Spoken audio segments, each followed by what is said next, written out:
warm, humid night here in Southern California, where tonight 2 of the NFL's remaining 3 undefeated teams will meet. The Miami Dolphins, led by this man, now his 21st year as a head coach, 14 of Miami, 7 of Baltimore. They have a 2-0 record.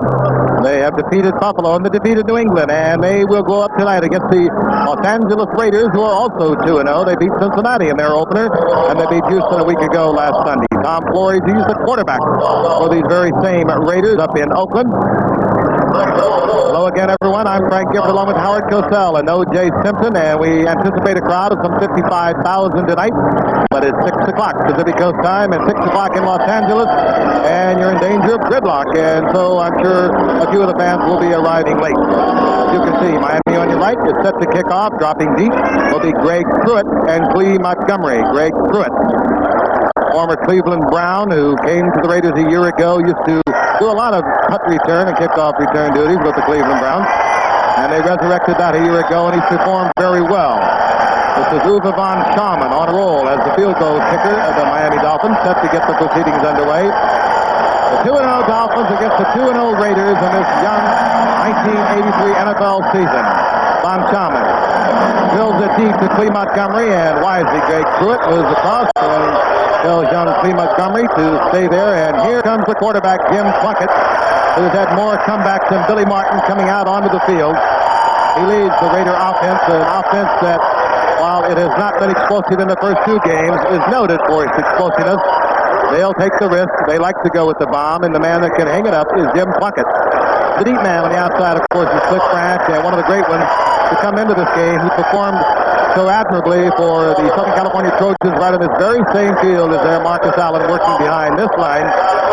And a good one it is. The Raiders have always felt that they wanted size in their offensive line, and they have it. They have a little weak spot on the right side perhaps tonight. Mickey Marvin, a fine right guard, is not expected to play. In his place will be Steve Sylvester, the veteran from Notre Dame, who plays all the positions along the line. Jim Plunkett brings up the Raiders' first offensive play of the night from the 20-yard line. Kenny King is in there with Marcus Allen, and on 1st and 10, Plunkett goes back and has to dump it off, and he goes to Kenny King. King breaks the tackle and down the sideline over the 25-yard line to the 26-yard line, taken out of bounds by Mark Brown. That's the front 3. Now, the Miami Dolphin defense will change constantly. Doug Betters, Baumauer, Bocapper, familiar names. The man you saw at the top of the show, A.J. Dewey, he moves all over the field, but it's a very disciplined defense, unlike the way the Raiders used Ted Hendricks. The secondary has been hurt by the loss of John McNeil, the left cornerback, and they are hurting at linebacker. Of course, the tragic loss of Larry Gordon in the offseason from a heart attack. And Ernie Roan, the inside linebacker on the right side, is not expected to go tonight. Mark Brown, a rookie to Purdue, is replacing him. 2nd down and 4, Marcus Allen, left side up close to the 1st down near the 30-yard line. The former Heisman Trophy Award winner.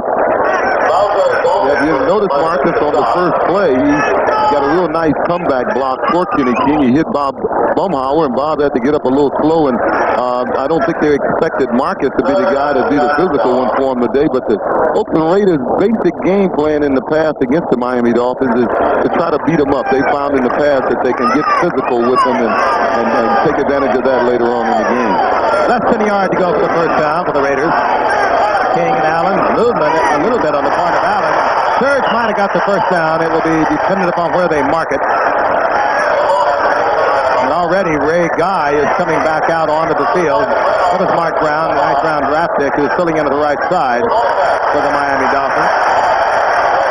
And now Ray Guy takes his trip, the punting unit, with the Raiders back off the field as Marcus Allen over the top got the 1st down. And you speak of Marcus Allen, it's kind of interesting. Last year he led the NFL in scoring.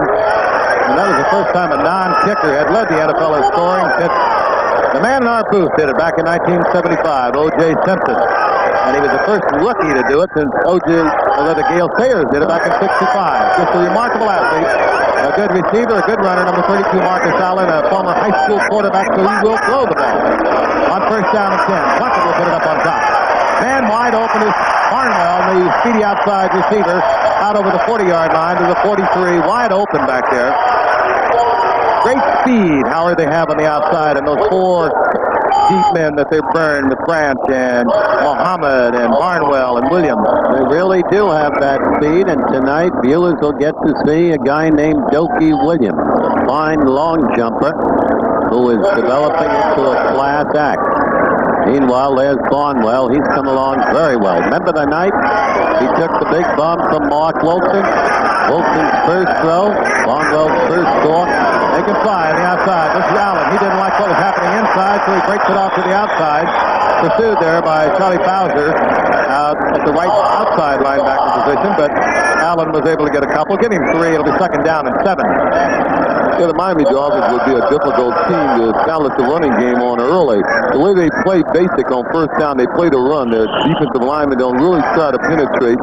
They try to get their hands on the offensive linemen and just flow through the ball. And they're a pretty tough team to run on early in the game unless you got a passing game going and you're forcing those guys to try to put pressure on the quarterback. Then it's going to be hard to establish a good running game. Bill Arnsparger under Don Shula has done a great job with them. They are very disciplined. They go where they're supposed to go, and they rarely make mistakes. Very difficult to beat. As we watch Marcus Allen again, who is the workhorse thus far. Very warm night, very humid, temperature about 85, 87. As Allen gets over midfield, short of the first down by about 3, and they'll mark it near the 49-yard line. Somehow he got about 5 yards out of that, which is the way he runs. He gets more yardage than you think he's getting. Kind of slithers. He's a lot stronger than he appears, and he has excellent down. 3rd down and 3 now for the Raiders. Barnwell, split to the right. That's split Branch. CD veteran up at the top of the screen. Buck and one at Branch. Had to settle for the tight end, Todd Christensen, who has another Raider first down near the 40-yard line of the Miami Dolphins. Bob Brzezinski in there on the coverage. Interesting thing about Plunkett, Deuce, he's generally speaking a maligned quarterback because he can look terrible. But the Raiders have a fixed policy. They're not even concerned with percentage of reception. Plunkett is a big play man, and he's proved out in that regard. And somehow, he's a winner. That's all that matters. You're right, Ollie. Read the defense well. Branch double covered. He knew that Christensen could not be, and he came back to Christensen for the first down. Here's Allen. Slithering move to the inside, and once again, it's going to be Allen for about 5. Down close to the 35-yard line again. Brzezinski on the stop. As I said earlier, you know, the Oakland Raiders, they don't try to do anything fancy against the L.A. Raiders. That's one. That's one. We haven't said it. The L.A. Raiders, they don't try to do anything fancy against the Miami Dolphins. Over the years, they've just tried to muscle them. Miami tend to have average-sized defensive linemen. They don't have those 270, 80-pound guys, and they just try to muscle them up front. Drive of about 5 minutes so far for the Raiders up to the opening kickoff. Ted Hawkins, 27, setback. As the ball goes once again to Allen, and once again Allen produces. And it looks like another Raider first down inside the 30-yard line, or very close to it. You called him a workhorse, and he certainly is. The most durable athlete. There's Tom Flores, a most durable man. A man who never has been properly publicized. As you look at Allen there, 20 yards and 6 rushes so far. Flores, a man who conquered tuberculosis. Never made a big fuss about it. Quality guy. Much better coach than he's given credit for being because he works for Davis, who gets the publicity. Inches, as you can see, for the first down.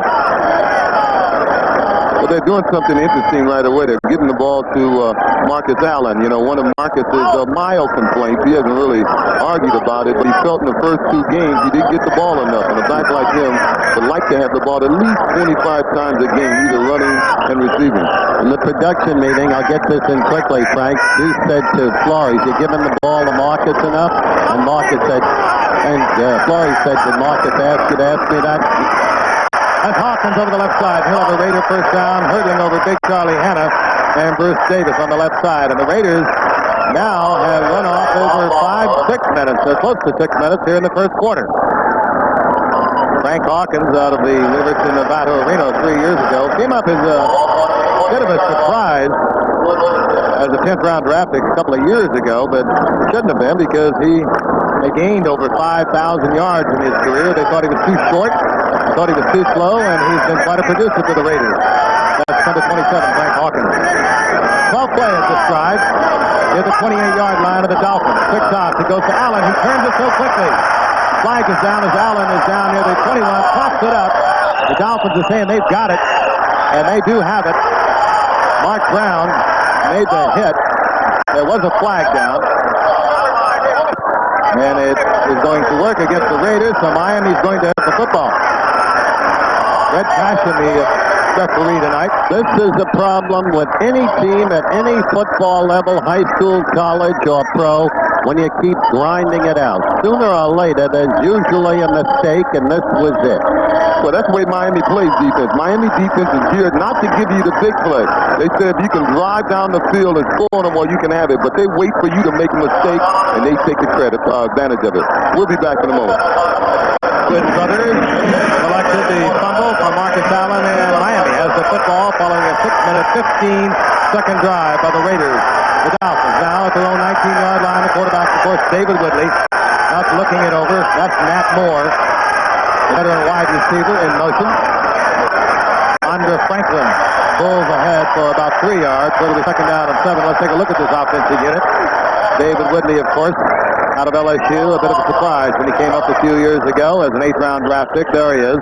Howard said at the top of the show he can have spectacular days and nights, others that are not so spectacular. And there it is, the skill positions, if you will. And over at right tackle, Roy Foster is in there for Eric Blackstow. Roy Foster, of course, one draft pick by Miami a year ago, played his collegiate football right here in the Coliseum. Second down and 7. Mark close to the 23-yard line of the Miami Dolphins. Franklin breaks back inside, looks for the first down marker, gets up very close to it, perhaps a little short. Will meet the defensive unit of the Oakland Raiders, or excuse me, that's one for me, the Los Angeles Raiders. 3-man front, of course. It'll change considerably. We'll see a lot of Greg Townsend, a rookie out of Texas Christian, and a rookie from Rutgers named Pickell. The linebackers, what can you say about Ted Hendricks?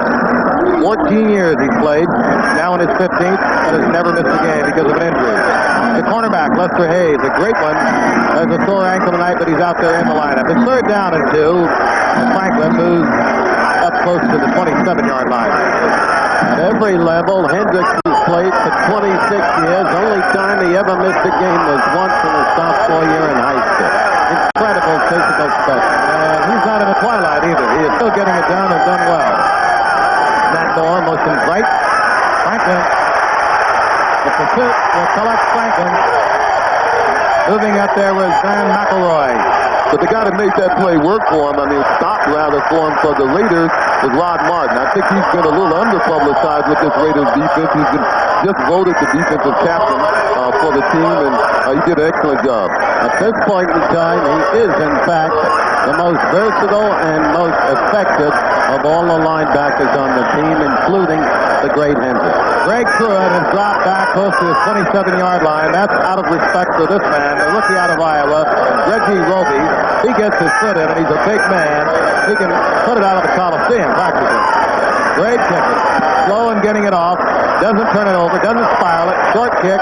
Fair catch called for and made by Greg Pruitt up at the 38-yard line. And Jim Plunkett will rally the troops and take them back for their second offensive set. We have 7:46 in the first quarter and no score for Los Angeles. The long-term record, the Raiders dominating the Dolphins. These teams don't care for one another. That's been evident through the years. But the leaders of the team, Schuler and Al Davis, have maximum respect for each other as football means. Raiders, second possession, first down at their own 38-yard line. Plunkett rolling out right, looking for receiver.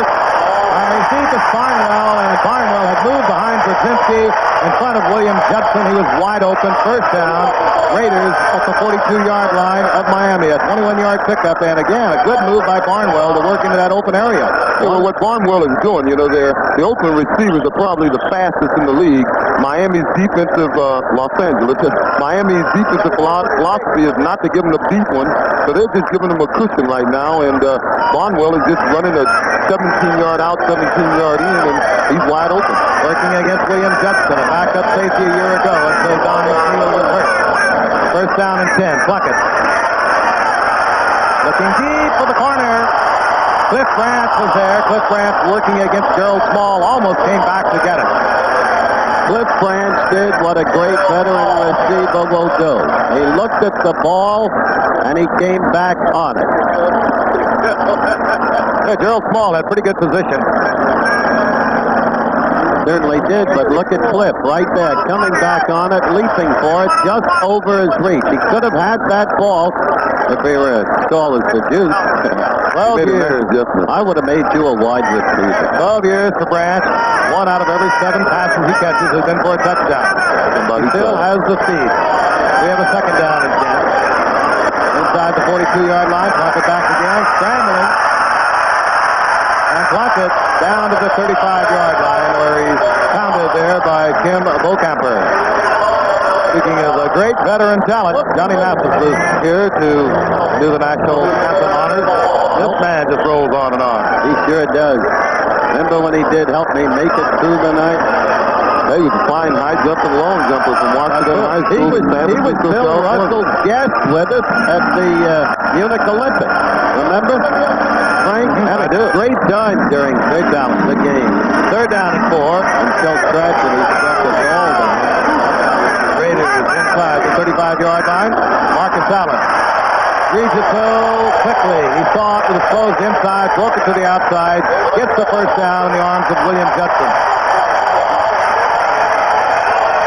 Well, thus far, both teams' game plans have been working. The Raiders said they were going to come out here. They knew they outweighed the Dolphins, and they were just going to try to wear them down. What they're doing now is running basic drive plays on them and let Marcus pick their hold. And in the first drive, they moved the ball right down the field. And the Raiders, the Dolphins' philosophy, let them have a short one, will take advantage when they made a mistake, and they did. And the game is going according to plan. Allen, 8 carries, has picked up his number, 32 yards.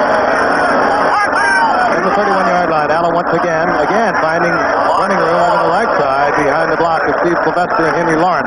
They're really moving out that Miami defensive line in the very manner that Frank touched on earlier. Raider teams habitually do not have pulling running guards. You don't see the old Lombardi type of sweep in the Raiders offense, only very occasionally. Instead, they want those big men who can pass block and who drive straight ahead. And they're big ones, too. They all go around 270. Allen got 4 yards, second down and 6. Kenny King breaks it back, and he'll have another first down inside the 20-yard line near the 18. Just as we said, Frank. They're just blowing out the front three of the defensive line of Miami. Let's take a look at it again. Just surging ahead. The basic play, they hand it to the fullback and tell him to pick whatever hole is open. You see him cut back, they're blowing him off the line of scrimmage. And what's going to happen is those two Blackwood brothers playing safety, both Glenn and Lyle, are going to have to come up to help stop those runs. And that's when that Oakland Raider big play offense will come to be. First down and 10. The Raiders on another drive. Kenny King, left side, and King this time held to a couple of yards as they get close to the 16-yard line. It'll be second down and 8. Big Ted Hendricks. You look great, guy. A little gray in his hair there, huh? Not getting any older. You know the man played quarterback in high school and grade school, Frank? I think he can play anything he wants to play. Yeah, I've been out of the game almost 4 years now, and I played against Ted on this very field. He was the mad source from Miami. And he was an old man then. Second down and 8. At the 16-yard line. There is no score. 3:39 when the clock is moving in the first quarter. Plunkett either missed the handoff to King and reacted quickly to get it to Allen, or that was a set play. I'd rather think that he missed the handoff. It looked like Hauser made the stop. It'll bring up a third down and considerable yardage for the first down of 4 yards. It'll put Plunkett into the passing situation. Yeah, I think Plunkett had a little problem turning around there. It looked like he expected him to run the other way, and he just didn't get turned around and get the handoff off. But still, a gained yardage. At the 13-yard line, Plunkett now in the pass situation. He puts Barnwell out to the left, as well as Cliff Branch. They're up there. Branch is in the slot. Barnwell up in the top of the screen.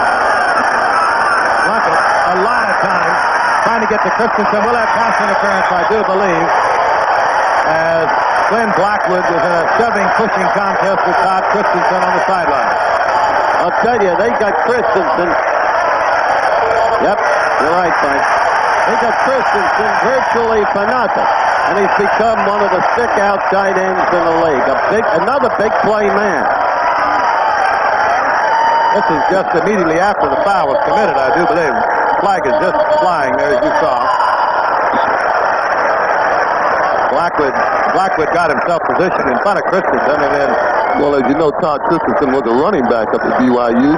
They liked the way he caught the ball, and they thought he had the size. He ran good patterns that he'd make a good tight end, and they had a mark for a tight end. Of course, you'll remember the Cowboys who drafted him number 2, wasn't it? Second round pick as a running back. The Giants had him for a cup of coffee, and then the Raiders, who had looked at him as a tight end to begin with, got him, and that's where he's playing. A little bit of technical problems here with the scoreboard clock. They're trying to work it out on the field, and we'll look once again at Jim Plunkett, who had that Cinderella season back in 1980.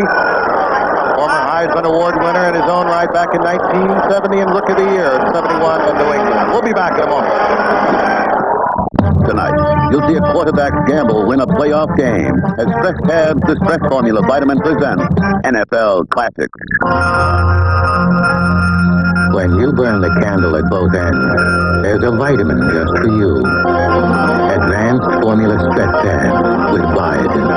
A vitamin not found in other stress formulas. A vitamin essential to help convert food to energy. When you burn the candle at both ends, support your diet with Advanced Formula Stress Tabs with biotin, the official stress formula vitamin of the 1984 Winter Olympics. Quarterback Kenny Stabler always stayed cool, even in white-hot games, and built a reputation by leading his Oakland Raiders on a famous streak of last-minute victories, trailing Miami with less than a half a minute to go in the 74 playoff. Through a sea of defending Dolphins, Stabler somehow found a lone Raider and a winning touchdown, and poured more fuel on the growing Raider legend. Just all luck and Saturday night. Every arranged things. The clock is now functioning once again. 2:55 remaining in the first quarter. The Raiders first down goal to go, 3-yard line of Miami. No score here in the first quarter. Hawkins over the right side behind Dalby, and Sylvester into the end zone, and this time the Raiders drive pays off. It began at the 38-yard line on a poor kick from Roby, fair caught by Pruitt, and the Raiders using Allen most of the way, and then collecting the pass interference penalty at the 3-yard line, took it in. We'll have Chris Barr now for the conversion. This certainly isn't a gimme. Chris Barr's been having a lot of trouble kicking the ball. He missed a couple of field goals last week that he should have had easily. He's got the thrill back in the conversion for them. Well, it got through the upright in a peculiar way. There's the man who put him in the end zone. That's Frank Hawkins, the third-year man out of Nevada at Reno. We'll be back in just a moment. Holden Walker has not been able to break one this year, but you remember him from the Super Bowl. He set a Super Bowl record, 4 kickoff returns, 190 yards. He took one for 98 yards just before the half. Chris Barr to kick off, and Walker awaits. Barr hangs it high. Walker, decision time? No, he'll stay in the end zone. And Miami will have their second possession. It'll be out of their 20-yard line following the touchback. And David Whitley drops onto the field as the light begins to fade here in Los Angeles in the early evening with 2:45 remaining in the first quarter. Where if Howard would have played his college football here, we would have all played there, O.J. It's seen many a great football game, both UCLA, SC, the Rams, the L.A. Dons over the years of 1932, and now the Dolphins, their second possession. Mason struggles for a couple. Defensively, Howie Long was there. But this certainly isn't unusual. As I said, the L.A. Raiders, that's 4, dude. The L.A. Raiders, they try to intimidate people. That's the way they play ball. As I said earlier, they felt that they historically have been able to handle the Miami Dolphins. They've beat them up in the past. They felt they've gotten physical with them, and it's paid off later on in the football game. And I really had expected to see a few aggressive penalties on the Raiders' part. Roughing the passer, unnecessary roughness. We got 4 Oaklands out already. We're in the first quarter. Second down and 8. Woody Bennett is in there for Franklin as Whitley's back. He has the time. The flag is down. We'll get a holding call, I think. Harry Laxo over the right side. There's a holding call, and it's going to work against the Dolphins. I thought it was Cooch. I may be wrong. Could be whoever was trying to keep Howie Long That's out Howie Long had their hands full. Most of you will remember Howie Long's the last man out of Villanova, personally scouted by Tom Flores. He is simply a terrific ball player. And the Dolphins will be backed up. Here's Red Cashin with the word. Holding number 61 of the offense. He'll be second down. That's Roy Foster, young Roy Foster, who is in there tonight for Laxo, working against Howie Long.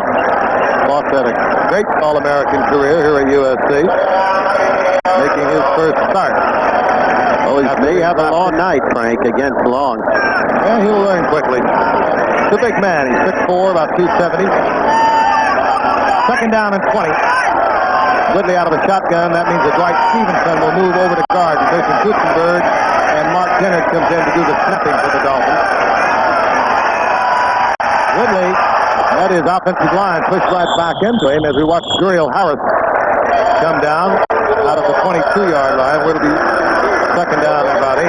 Interesting to see Harris back in the lineup. He was beset by personal problems, which do not tastefully warrant description on the air, and jumped the team, but only briefly, endured a fine, and is back. And one thing about him, problems or no, this is a great receiver. There's some problems, but he missed a couple of, a couple of meetings, and have not. I think John Shula lost Jimmy Cepolo and Tommy Vigorito for the season. There might have been further action against Doyle Harris. This is third down, not second down. Woodley puts it up for Harris, and Harris comes down, makes the reception. He's in the arm of brother Mark Clayton. That's that rookie from Louisville. We watched in Washington in an exhibition game. He was in the arms of Ted Watt, and he did not have to come down in bounds if he didn't, because Watt was wrestling him out of bounds. We spotted Clayton in that preseason game that Frank mentioned when Miami clobbered Washington 38-7. This kid from Louisville is a comer. Again, followed the football, underthrown, came back on it. And a young one. Well, you see a little problem that Ted Watt has been having. He's been getting beat often when he had the guy covered. He had the guy covered pretty well, but he doesn't have good instinct for the ball. He doesn't watch the ball by flight. He doesn't need to receive it well enough to know when the ball is there. Out of time, he's relatively young. Ted Watt at the right corner for the Raiders. First down, 47-yard line of the Raiders. That Moore in motion. Franklin follows Ed Newman, who gave him a good block. This brings him for about 6 yards. What's interesting, Deuce, is, and we'll probably notice it during the course of the game, they're staying away from Lester Hayes. He didn't have the greatest year a year ago, not for the kind of talent Lester has, but he's back where he belongs, and he is very, very respected. Of course, Nat Moore will be working over there most of the evening. We mentioned Jimmy Cepolo and Tommy Vigorito gone for the season, both with knee injuries. Nat Moore out of the doghouse, if you will. He had 3 fine receptions last week. 2 receptions for 42 yards. There he is, top of your screen, former All-Pro, who hasn't seen much action the past couple of years. Franklin surges on the right side, looking for a first down yardage, and he'll be perhaps a yard short. I'm with Franklin. He came up. They thought they had themselves a good blocking fullback, and he has turned into one of the finer running backs in the league. Well, Carl Tay-Step, I mentioned this in that preseason game, deserves all the credit for that. He was sent out to scout a different running back, and he came back and said, the man we want is Franklin. I'm sure when they brought Franklin in, they brought him in to be a blocker because he blocked Ryan, Rip Stearns, and Jarvis Redwine at Nebraska did an excellent job. Third down, less than 1. The ball is the 38-yard line of the Raiders. The Raiders on top, 7-0. Tony Nathan gets it easy to the 35-yard line. Tony Nathan, very versatile back. Good receiver coming out of the backfield. Surprising with Franklin in there to get the call on the short yardage, but he did. Got a tender hamstring. May have to play it a bit gingerly tonight, but showed no evidence on that play. Well, what they did when they brought Franklin in, they brought him in to be a blocker for Nation. And Nathan got hurt last year, and they had to run Franklin a little more, and they found out they had one of the finer fullbacks in the game. David Woodley, fourth-year man from LSU, looks it over. Henrik, he will not maybe get credit for the sack, but he was the reason for the sack. He went high in the air. Woodley had no chance to deliver the ball. And the loss will be back to the 42-yard line. He is still so great at the tease of the program. We showed him, and I said he is still great at getting to the passer, forcing the fumble, though not called such here. Still great at blocking the pass. The only place he's lost it a little bit because of the years past is dropping back against the pass. Dan Johnson, a second-year tight end from Iowa State to Miami, was supposed to block Henry. He got a lesson. He didn't even touch him. We'll be back. Columbia soaring around over the Los Angeles Memorial Coliseum. Captain Corky Ballinger is up there, along with Harriet Ewell, our camera person, on a night when you could literally cut the air here in Los Angeles. If you like your air where you can see it, we have that kind of day today. Tropical storm, I guess they call it Pacific storm out here. Manuel is somewhere off the Mexico coast, sending a lot of clouds into the area. They're anticipating rains later on this evening and probably tomorrow. But it's a warm, humid night. The Dolphins have a second down and 18. Flags are everywhere. Harris between two Raider defenders, but flags are down back where the offensive line was trying to protect Woodley. And you saw the preliminary call, holding once again. Raiders come at you in so many different ways. They change personnel. They move Ted Hendricks all over the line. They say he comes from about 7 or 8 different positions. I'm sure that holding penalty is going to go against a Greg Townsend, number 93. You know, when the Raiders get a team in a passing situation, they bring in 2 rookies, number 71, Bill Patel, and Greg Townsend, number 93. And these guys, they think are going to be their Holding linemen. during the pass. Number 61 of the offense. Still second down. Roy Foster now has 2 holds. Said he's going to have a long night. Watch it right there in the middle of the screen. These rookies are excellent. They think they're going to be their linemen of the future. And when they get into a situation where they don't have to worry about the run, they're probably as tough as any team in football right now. Raiders now with the 4-down lineman. That means Townsend is in there, the rookie from Texas Christian, and the rookie from Rutgers, Bill Patel. Second down and a whole bundle for David Woodley. He's under pressure again. Gets it off underneath this time.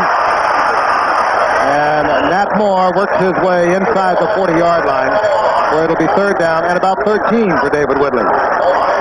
Patel, a young man from Rutgers, is a special delight of Tom Flores. He talked about him with unremitting praise at the production meeting today. They're the first quarter stats. You see the domination in first downs and right down the line for the Raiders.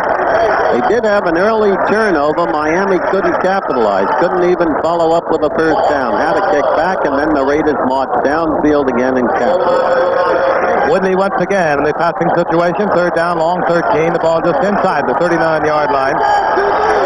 Miami down 7-0. Both teams 2-0 in this season.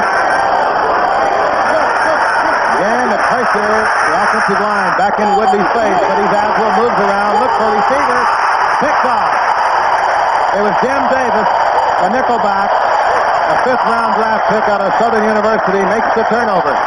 Woodley tipped that play with his eyes, and Davis read it all the way and was just waiting for him to throw it. Yeah, you see, he saw him trying to tell Nat Moore to scramble a little bit. He wanted Nat Moore to go to the middle of the field, and Davis watched him all the way, and Davis went to the middle of the field and makes the interception. Nat Moore's been the all-pro, the former pro he's been, made the tackle. Howie Long chasing Woodley out of the pocket, and the Raiders have the ball back at their own 36-yard line. For the Raiders, we saw him against San Diego. Took one off and go 52 yards for a touchdown a year ago. Very opportunistic young man out of Southern University. And the Raiders have a first down and 10 at their 36-yard line. They have a 7-0 lead. Early moment of the second quarter here in Los Angeles. Watch it. He'll go down, and he tries to rattle the ball. And they're going to say the whistle had blown as A.J. Dewey rained on Plunkett.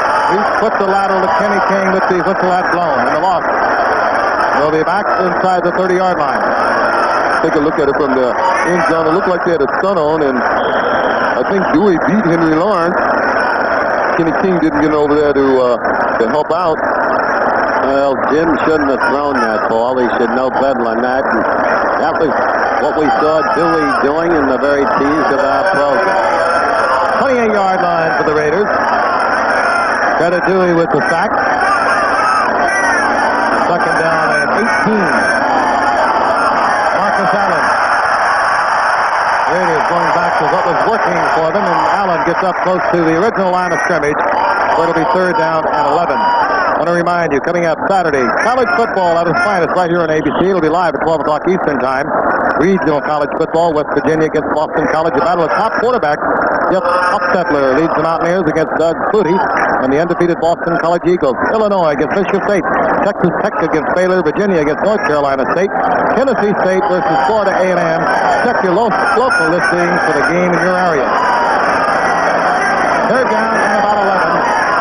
Raiders just at their own 35-yard line. Plunkett back again, feeling pressure again. And down goes Plunkett, and he could get called for throwing that one away, but they did not throw the flag. He had a black-shirted Raider apparently in his sight, and that'll bring up fourth down, and we'll see the punting unit and Ray Guy, who has been troubled the past couple of years with a bad back, but he is seemingly all right now. He'll do the punting, and he's done it so well ever since he was a first-round pick in '73. Mark Clayton is deep. But a good augury in that series for the Dolphins. Twice they got to Jim Plunkett. And they did it with the blitz. Ray Guy, first-round pick in '73 out of southern Mississippi. Fell off last year, but they say he's back. This time it's not a good kick. And this is Clayton. And Clayton, fine run back, gets up close to the 40-yard line. Jack Wyrick made the stop for the Raiders, but it'll be first down and 10. Good field position for Miami. They trail by 7. 12:05 remaining in the first half. Going in the early going. Get the football back at their own 39-yard line. And David Whitley now has David Overstreet, the rookie first-round draft pick. A couple of years ago in 1981, went up to Canada. Played up there a couple of years. He's in there now, number 20, along with Andre Franklin. This is Overstreet. Left side, good defensive play. Gain of 1. It'll be second down to 9. Rod Martin was there. I guess most of you know, even in this early going this year, about Overstreet, a number 1 draft choice by the Dolphins, who elected to go to Canada. Proved a fumbler up there. The problem seems to persist in the National Football League for him.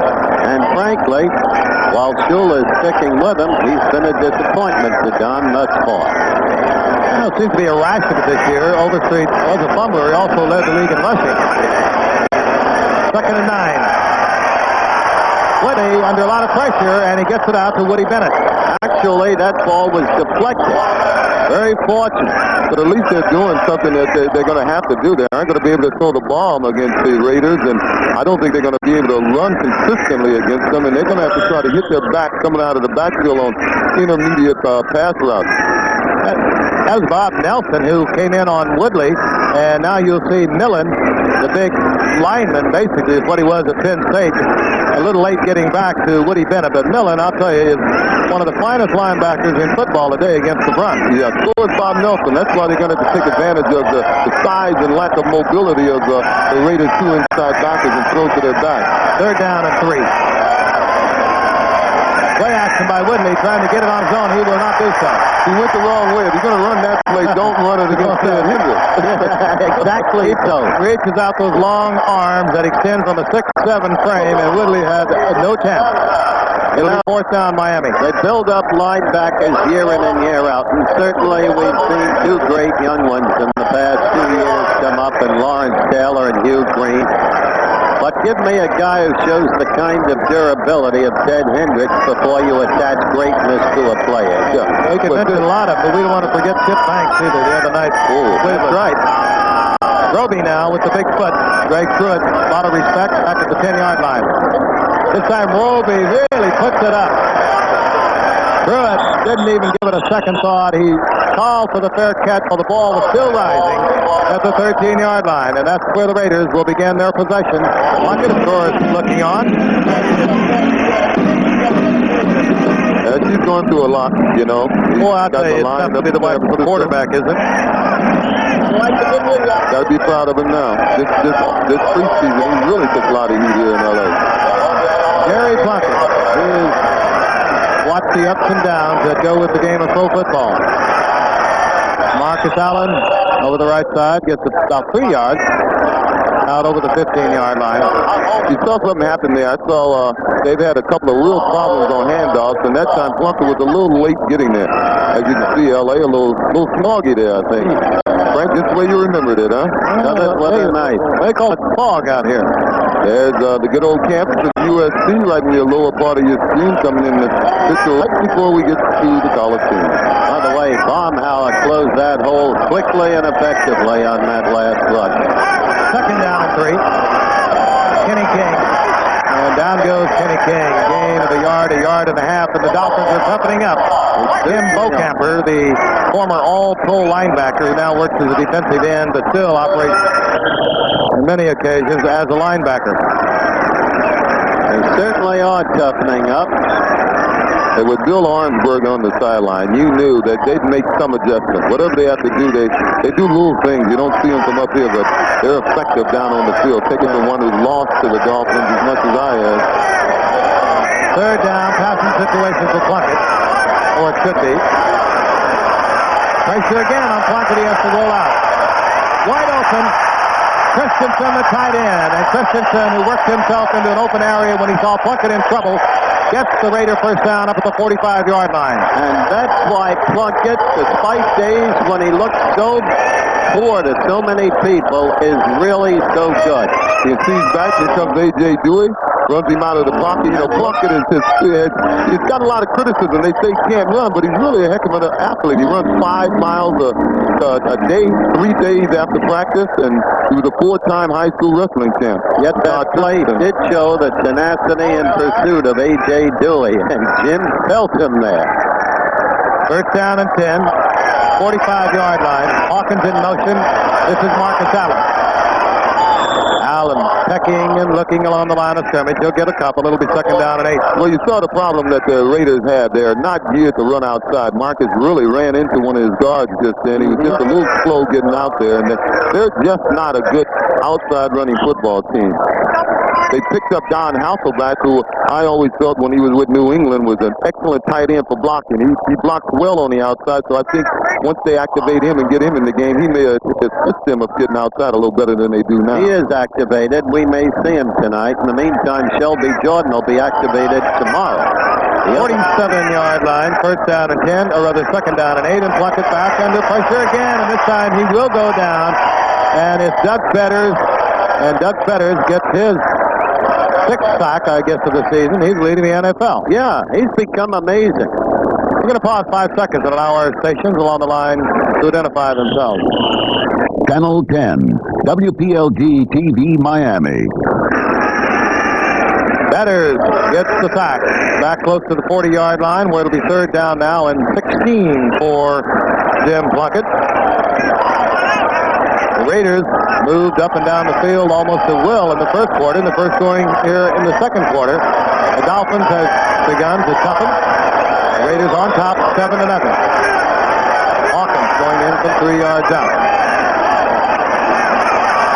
Plunkett again pressure.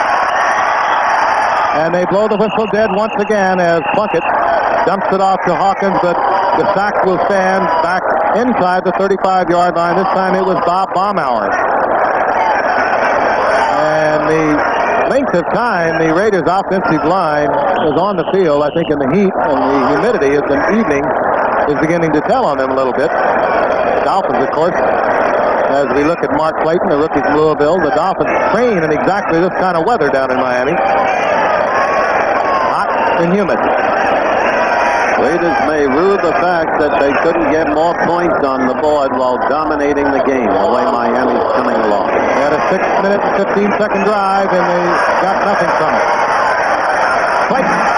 And Clayton is taken close to the 20-yard line. Otis McKinney and the Raiders are so good on their special teams.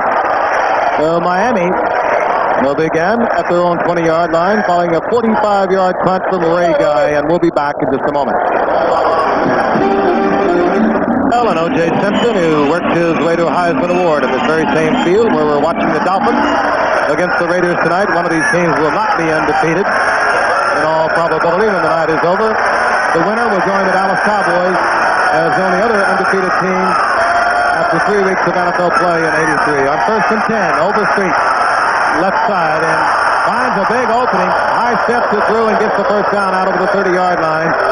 McElroy made the stop for the Raiders. Let me tell you, Overstreet almost broke that. Well, that's why they brought him. They need that breakaway runner. Tony Nathan is a good back. He does a lot of good things. He averages, when he's healthy, over 5 yards a carry, but he can't do this. Look at the guy pick his way through and explode. Yeah, that was good blocking out in front. They set up a little wedge, if you will, and he popped right through it, gets the first down, close to the 32-yard line. Kuchenberg out there, Newman was out there. That's the tight end, Dan Johnson. Been a very happy note for Don Shula in training camp. And Rod Martin takes David Overstreet And Ted Hendricks. Well, Rod Martin's been doing it a long time. He's been voted defensive most valuable player by his Raider teammates, and of course this year for the first time in 4 years, Ted Hendricks is not the defensive captain. His teammates chose Rod Martin as their defensive captain, so that shows the respect that they have of his play. Rod Martin, been around a while. Raiders cut him, as a matter of fact, back in '77, went to the 49ers, they cut him. Raiders picked him up again, and he's been a starter now for years. It was a loss of a yard, so it's second down and long for Woodley. Woodley, timing pass for Nat Moore, and Nat Moore comes down with it. Working behind Lester Hayes, whom we told you earlier has a very sore ankle, but that was thrown beautifully by Woodley. He just laid it up and let Nat Moore run under it. They say just lay it up about 2 yards from the sideline. It's a play you see a lot on the goal line, and it's really not much of a pattern. That's taking advantage of that one-on-one coverage. There is almost no way to defend this pass, especially if you get beat at the line like that. And especially if it's that well thrown. Hendricks on the pass rush. This time they pick him up pretty good, but he still is right in the face of David Woodley, as he is giving Roy Foster a lesson tonight. 40-yard line is the first down. Overstreet finds another little gap. Now the Miami Dolphins are asserting themselves offensively. They really are. As I said, all that time, the Raiders had the ball. They're going to rue the fact they didn't capitalize more than they did. Just one score. That's 3:32 remaining in the first half. Raiders still on top, 7-0. A good defensive battle. It's kind of nice to see it. We've been watching a lot of people move up and down the football field in the 4 games that we've done in the past 2 weeks. We've got 2 tough defensive teams playing here tonight. Franklin breaks to the outside. He'll get the first down and much more as Franklin barrels inside the 25 to the 22-yard line. First down, Miami. McElroy again on the stop. You saw a great All-Pro, Bob Kuchenberg, come out and put a great block on another great All-Pro, Ted Hendricks. Looked like the Green Bay sweep.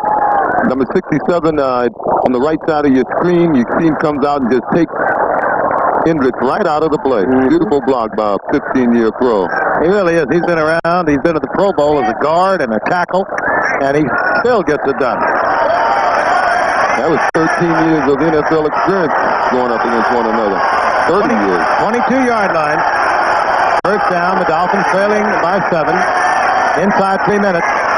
As Franklin is pounded at the 20-yard line. He'll gain about a yard and a half. That, of course, was Matt Millen, whom we've talked about, right in there, together with Martin. What a fast half. We're coming to the 2-minute warning. Both teams with 3 timeouts. Franklin will move to the sideline, and we will not have another play before the 2-minute warning. And there it is. 2 minutes remaining to be played in the first half, in a half that really was all the Raiders in the early going, and now the situation is changing. The Dolphins taking control. We'll be back to see if they can get in. The Dolphin drive began at their own 20-yard line. They have moved to the 20-yard line now of the Raiders. It's 2nd down and 8. 2 minutes remaining in the first half. The Dolphins have 3 timeouts. Sun slowly slinks out of sight over Santa Monica, I believe that is. Yeah. Head for a wide. 2nd down and 8. Big play on this drive. The pass, David Woodley to Nat Moore to pick up 21 yards. Franklin and Overstreet remain the setbacks for Miami. Brother Woody Kennedy's in there now. Woodley looking for a receiver, and he fires, and Lester Hayes is there. It's Nat Moore. He says that he was pushed out of bounds by Lester Hayes, which might have been the case, nevertheless ruled incomplete. As you can see, Nat is coming back for the ball. Lester was inbounds when he kicked him out here. Hey, he had reason to complain. Oh, it looks like he got his toes down to me. He didn't need his toes down if Hayes pushes him out. That's correct. And Moore, you can't ever second-guess Don Shula, but Moore was such a great receiver. I can understand his resentment when he was benched for Jimmy Stefano. Of course, is a fine player and younger. At a 3rd down and 8, and a little bit of confusion on the part of the Dolphins as we move to the shotgun. Dwight Stevenson moves to guard. Dennard is the snapper. That one batted into the air, and a flag is down, and we could have another holding call against Miami. As Roy Foster, once again working against Ted Hendricks, was being pushed right back into the face. Actually, it was Foster against Townsend. And Townsend had taken Foster right back into the face of Woodley. Let's look at that reception again that was called out of bounds. He's clearly in the air when Lester Hayes hits him. And as you say, it's immaterial if his toes got down or not. That looks like a good reception.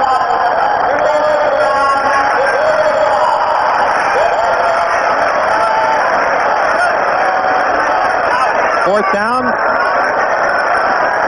Looks like they declined the penalty and forced him to go for the field goal.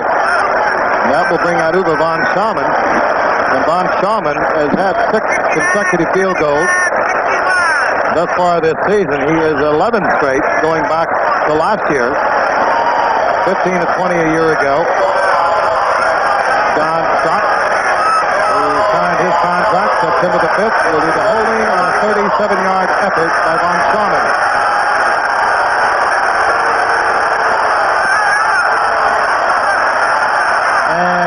Good decision on the part of the Raiders as von Schaumann misses for the first time in 12 attempts.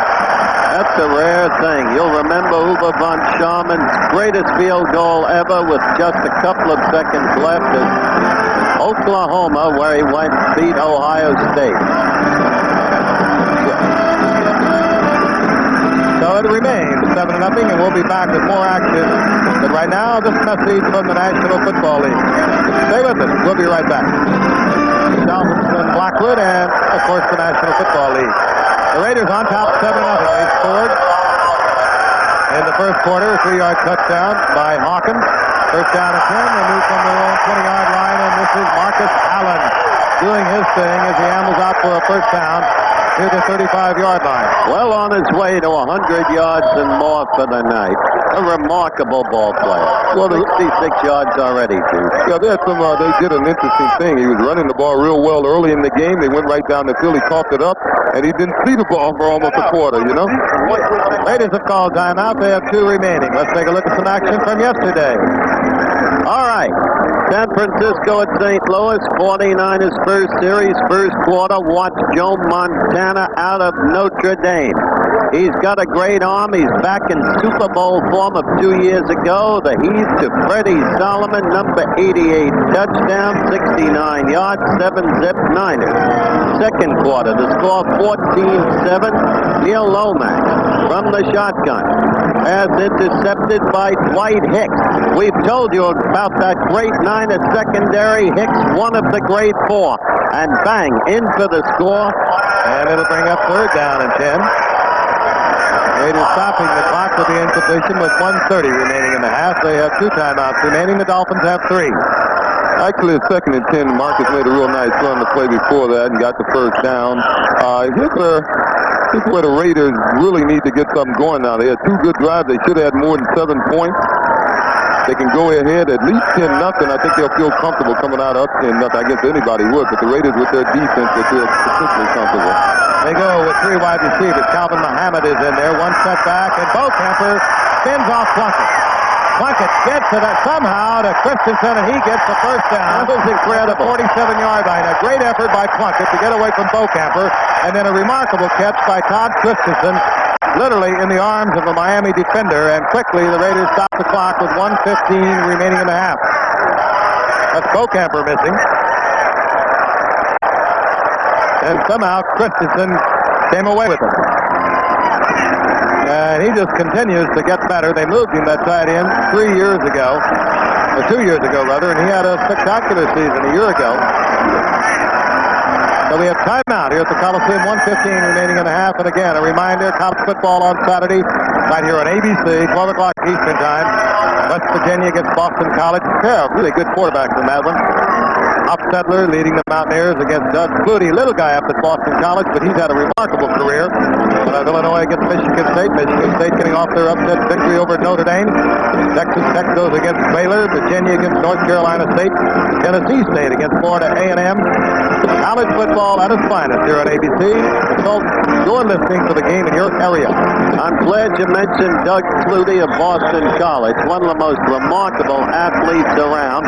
A reminder of Davey O'Brien and Eddie LeBaron, both of whom go back to your time, Skip. Well, they're a little ahead of me. Hope he's all right. He had a little concussion last Saturday. The Raiders have 1 timeout, 1:15 in the half. They have a 7-0 lead. The ball inside the 47-yard line of the Dolphins. Dolphins' only serious threat was a missed 37-yard field goal by Vaughn Shaman. Flag is down. That should draw a hold against the Raiders. Usually when your quarterback is rambling around back there, the angles change for the blocking offensive linemen, and as they feel the pressure release, they can't help but grab. And it is against the Raiders.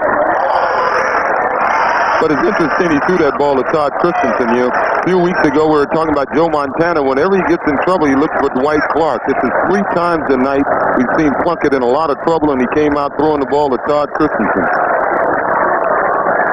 There's the mark-off. And the time he got away from Bocamper. Illegal block. Number 79 of the offense. Still first down. The time he got away from Bocamper, he really rifled the ball to Christensen. That's Bruce Davis working against 58 Bocamper. There's about 40 pounds on Bocamper. What's an illegal block? I guess shoving him out of the peristyle end of the Coliseum. Yeah, from the back. I guess that could be deemed illegal. 44-yard line, the loss all the way back. That's the time remaining in the half. On first down and 20, Plunkett back again. Screen to Marcus Allen with no man in front of it. He was just a checkoff man. It was not a set screen, but he gets back close to the 46-yard line where it will be 3rd down and again long for Plunkett. They're going to have to get in close for Chris Barr. He doesn't register for distance, as we've told you. Actually, he used to. He topped the AFC a couple of years, but he just doesn't have that distance anymore. There's Lester Hayes. Lester to Molester. What, did he have a year in 1980? Double-digit interception. Lester had that speech impediment. He got better, and he stopped working on it, and he's almost back the way he was a couple of years ago.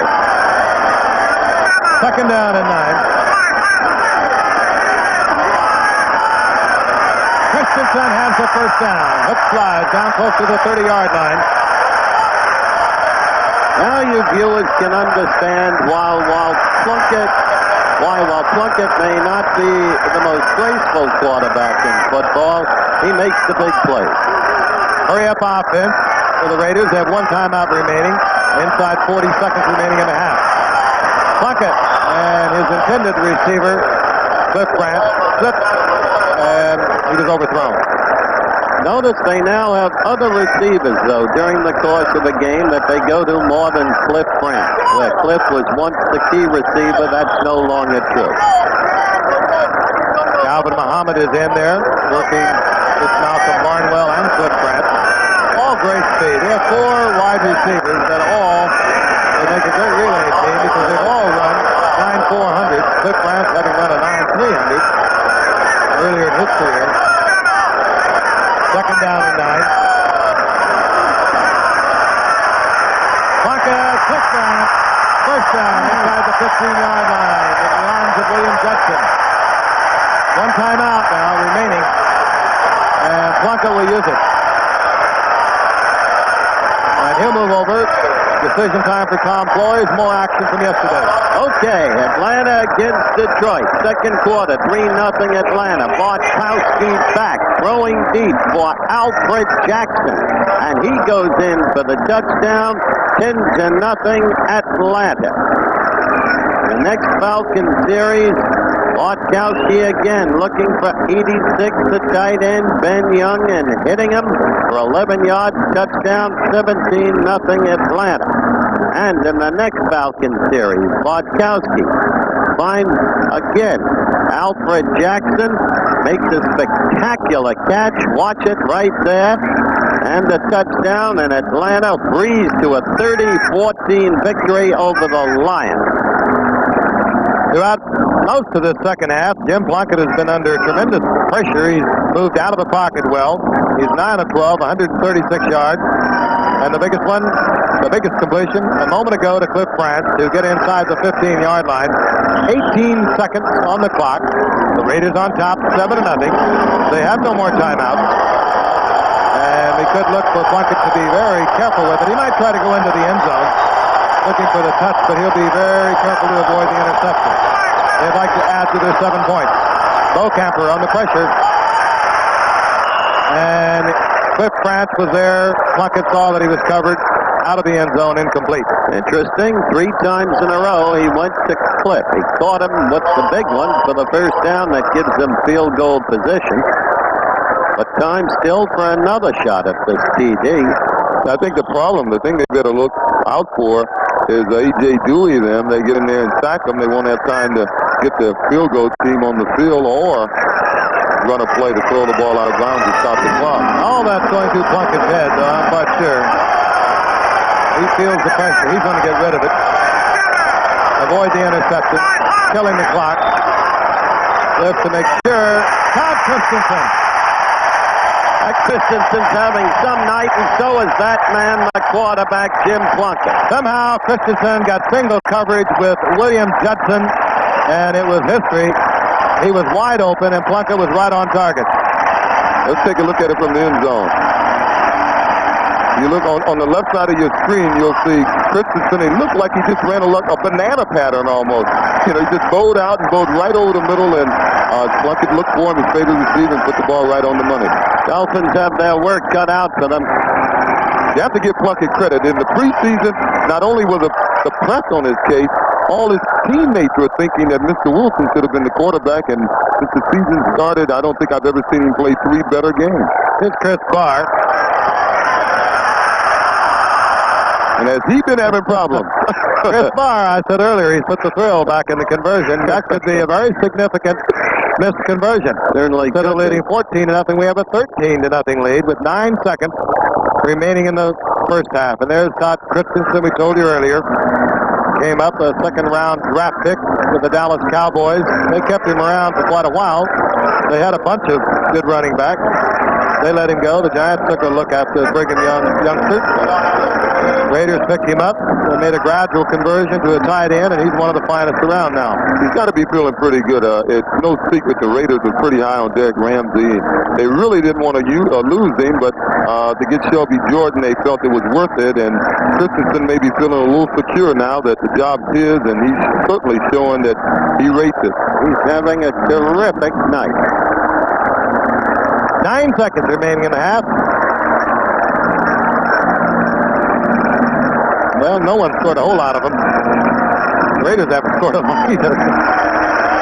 Dolphins have been strange. They're 2-0 record coming into this. They beat Buffalo 12-0. They had little or no offense. Woodley throwing for 26 yards. And then last Sunday, a week ago last Sunday, they beat New England with a tremendous offensive showing, 34-24. And they've played 2 distinctly different games coming into the night. Chris Barr drills it along the ground to Fulton Walker. Really slapped at the 20-yard line, falls forward. Time for one play for the Dolphins. Kickers, they live a strange life. There could be no more exhilarating moments of kicking a winning field goal, and there could be nothing lower than missing one. Well, you said they live a strange life. I think that could be because majority of them are sort of strange. You ask the players around the league.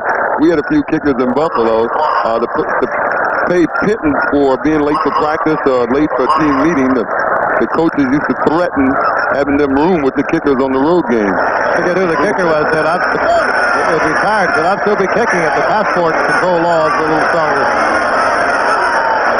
On 1st and 10, a clock killer for the Miami Dolphins as Andre Franklin puts up 3 or 4 yards. Time expiring. And we have a 13-0 lead on the part of the Raiders over the Dolphins. Of course, we'll have our halftime highlights after this message and a word from our local station, your first half hero, Todd Christensen.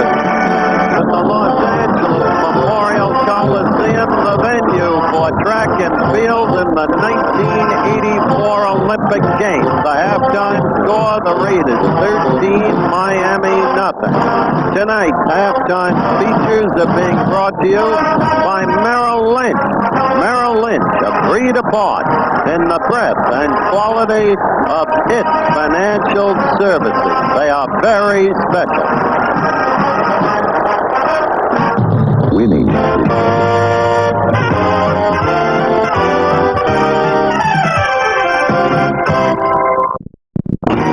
The Kingdom, Seattle, Washington, the Chargers against the Seahawks. We pick up with third quarter action. The Seahawks leading 20-10. Bounce back to pass, intending it.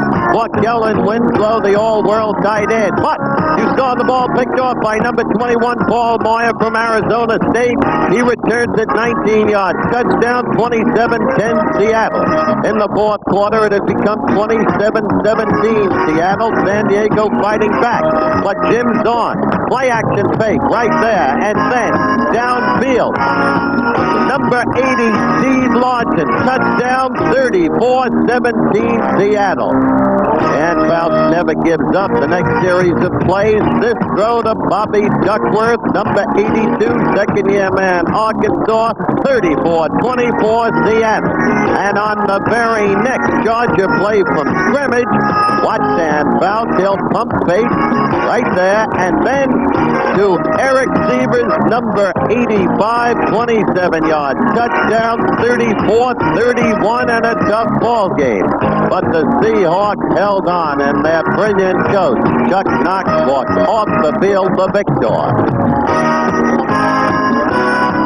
The Superdome in New Orleans, Louisiana, the Bears against the Saints. First quarter action, the Bears' first series. Jim McMahon, watch, scrambling right. And then looking back across the field, throwing left to the man with world-class speed, the rookie from Tennessee, number 83, Willie Gall, his first pro touchdown, 7-0 Bears. Third quarter, scored 10-10. Kenny Stabler passing to number 85, Obie Brenner of USC. Touchdown, 17-10 Saints. It became 24-10 the Saints. And then, from the shotgun, Vince Evans hands off to 34, Waller Payton, and look at Waller high-stepping. Such a great back. He can do everything, and he proved it this day. Touchdown, 24-17 Saints. Fourth quarter, still 24-17. Evans, watch him pitch to Waller Payton. You did, and Payton throwing deep downfield, and it's Willie Gall again, and he scampers in for the score. That made it 24-all. Vince Evans from the shotgun again, and throwing a pass intended for Margaret, but picked off by 25, Johnny Poe out of Missouri. He runs it in for a touchdown, and so the Saints led 31-24. Less than 2 minutes left in the game. Evans handing off to Payton. Now watch Walter again. He has suddenly become an exceptional thrower. And it's Willie Gault again. And that tied the score, apparently, but no, the official waved that Gault was out of bounds past the end zone when he caught the ball. The other officials come in, overrule the first official, and so indeed it was tied at 31. And then in the overtime, this by Morton Anderson. 41 yards, flips the upright, and the Saints won it 34-31 in overtime. Sullivan Stadium, newly named this year, the Jets against the Patriots. And what a day for Tony Collins, and what a disappointment this Jets team loaded with great personnel. First quarter, Pat first series. Grogan handing off to Tony Collins, 33, and he moves 39 yards for a touchdown to give the Pats a 7-0 lead. Grogan did little passing this day, threw only 11 in all, completed 9, because it was a day that belonged to Tony Collins. Then with the score 7-0, still in the first quarter, once again, Grogan to Collins, shoddy tackling by the Jets, and Collins in for the score, 13-0 Pats. In the second quarter with 16-7 Pats, 28 seconds remaining in the half. Richard Todd throwing to number 85, Wesley Walker, that made it 16-13 Pats at the half. In the third quarter, same old story. Grogan handoff to Collins. Number 50 missed him, and he was on his way. 23 yards. His third TD of the day, and so the Pats in a stunning upset, 23-13 over the Jets. Clark, New York, Colts against the Bills. Third quarter action. The Bills ahead 14-9. Mike Pagel of the Colts scrambling right, passing downfield to Curtis Dickey. Garners in the football, goes for a touchdown, 72 yards in all, 16-14 Colts. Fourth quarter, Buffalo back in the lead, 21-16. Mike Pagel again. Watch this. Pitch to Curtis Dickey, and there goes Curtis, 33 yards. Touchdown, 23-21 Colts. But Buffalo kept striking back. And so, number 12, Joe Ferguson, play action. Passing to Joe Cribbs, touchdown. Buffalo won it, 28-23. The Bills are at 2-1. Remember, Monday, October 3rd, Jets against the Bills, 9 o'clock Eastern Time. Milwaukee County Stadium, Milwaukee, Wisconsin. Rams unbeaten at 2-0 against the Pack at 1-1. Lynn Dickey had a good day, 22 out of 36 for 288 yards. Second quarter, leading 10-0. Dickey passing to number 83, Johnny Jefferson. Johnny will take it in for the score, 17-0 Green Bay. In the third quarter, the Rams were fighting back, trailing 17-3. Number 15, Vince Ferragamo went to work, passing to rookie sensation Otis Grant, number 82, Gravely, touchdown, 17-10 Green Bay. In the fourth quarter, 24-24. Eric Dickett fumbled the ball away. Stenerud with this kick, just seconds to go, and the Pack went on to win it 27-24. So, the Pack broke the Rams' undefeated streak. Monday, September 26th, you'll see that same Pack against the New York Giants with their great defense. 9 o'clock Eastern Time. Memorial Coliseum, that's the moon as it looks is hovering over the Coliseum in L.A. We'll be ready for second half action coming up very shortly. The Raiders on top of the Dolphins, 13-0. We'll be back in just a moment. Who of that three played stickball in Brooklyn? And who played at the L.A. Coliseum? Saturday, coming up here on ABC, we of course have NCAA college football regional coverage, so check the listing for the game in your area. Then we'll have the North American Boxing Championship, 4 o'clock Eastern Time, 3 o'clock Central, 1 o'clock Pacific. Boxers from 7 North American countries participating. Champions crowned in 12 Olympic weight classes, as well as a team title. The tournament will serve as a qualifying event for the North American team for the upcoming World Cup Boxing Championship. And ABC's Wide World of Sports, 5 o'clock Eastern, 4 o'clock Central, the WBA World Junior Welterweight Championship, Aaron Pryor against Alexis Aguayo. The great three-time world champion Aguayo in his last fight. The conclusive rematch of their 1982 Fight of the Year. And then we'll have a live report, if they're sailing that is, on the America's Cup. And America's Liberty leading Australia 2-1 at the moment. And we'll also have the U.S. Weightlifting Championship from Seekonk, Massachusetts. All here on ABC. Coming up Saturday, beginning with NCAA college football, 12 o'clock Eastern Time. The numbers for our quarterbacks thus far. And, of course, a big touchdown coming right at the end of the half after an interception by Jim Davis of the Raiders. Plunk it to Todd Christensen to make it 13-0. Bolton Walker is deep, waiting the kick of the Raiders, Chris Barr. Walker, he'll bring this one out from 3 yards deep.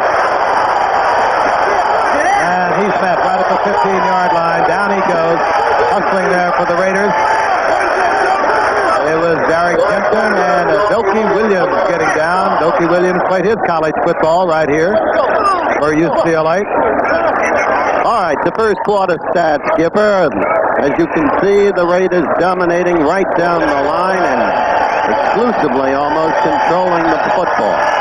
And the domination was lessened in the second quarter, but still the Raiders playing it very, very tough. The action now and Ezekiel back.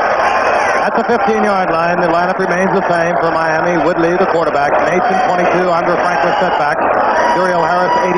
Nat Moore, 89.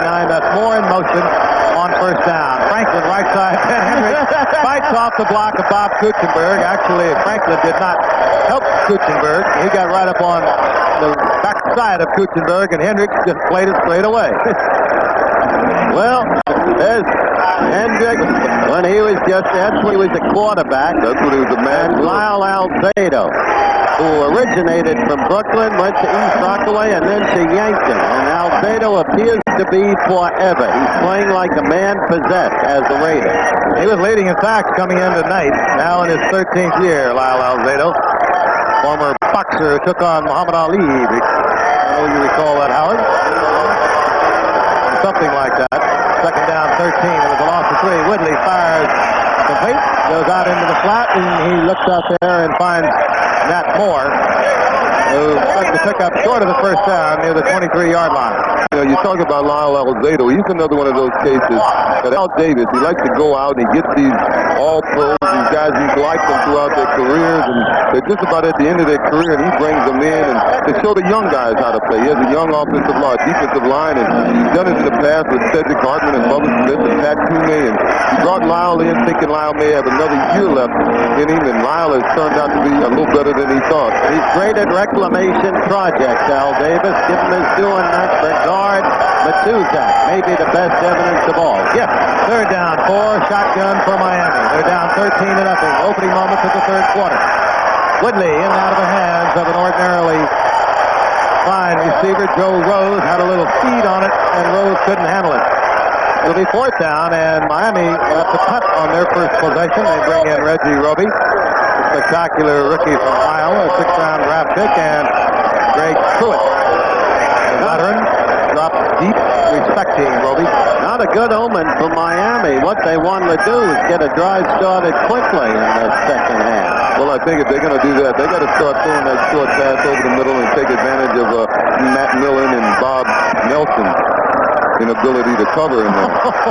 He backed through it all the way to the 20-yard line, and the ball hung up there for seemingly 4 or 5 seconds. Flag is down, and Pruitt navigates his way back over the 30-yard line. That was a 58-yard punt by Reggie Roby. He is huge. He gets it down. He speeds it up a little bit. He had to hurry one a week ago and sliced off the side of his foot. He had 1 yard, but he averaged 43 on the day. Roby's a great draft choice.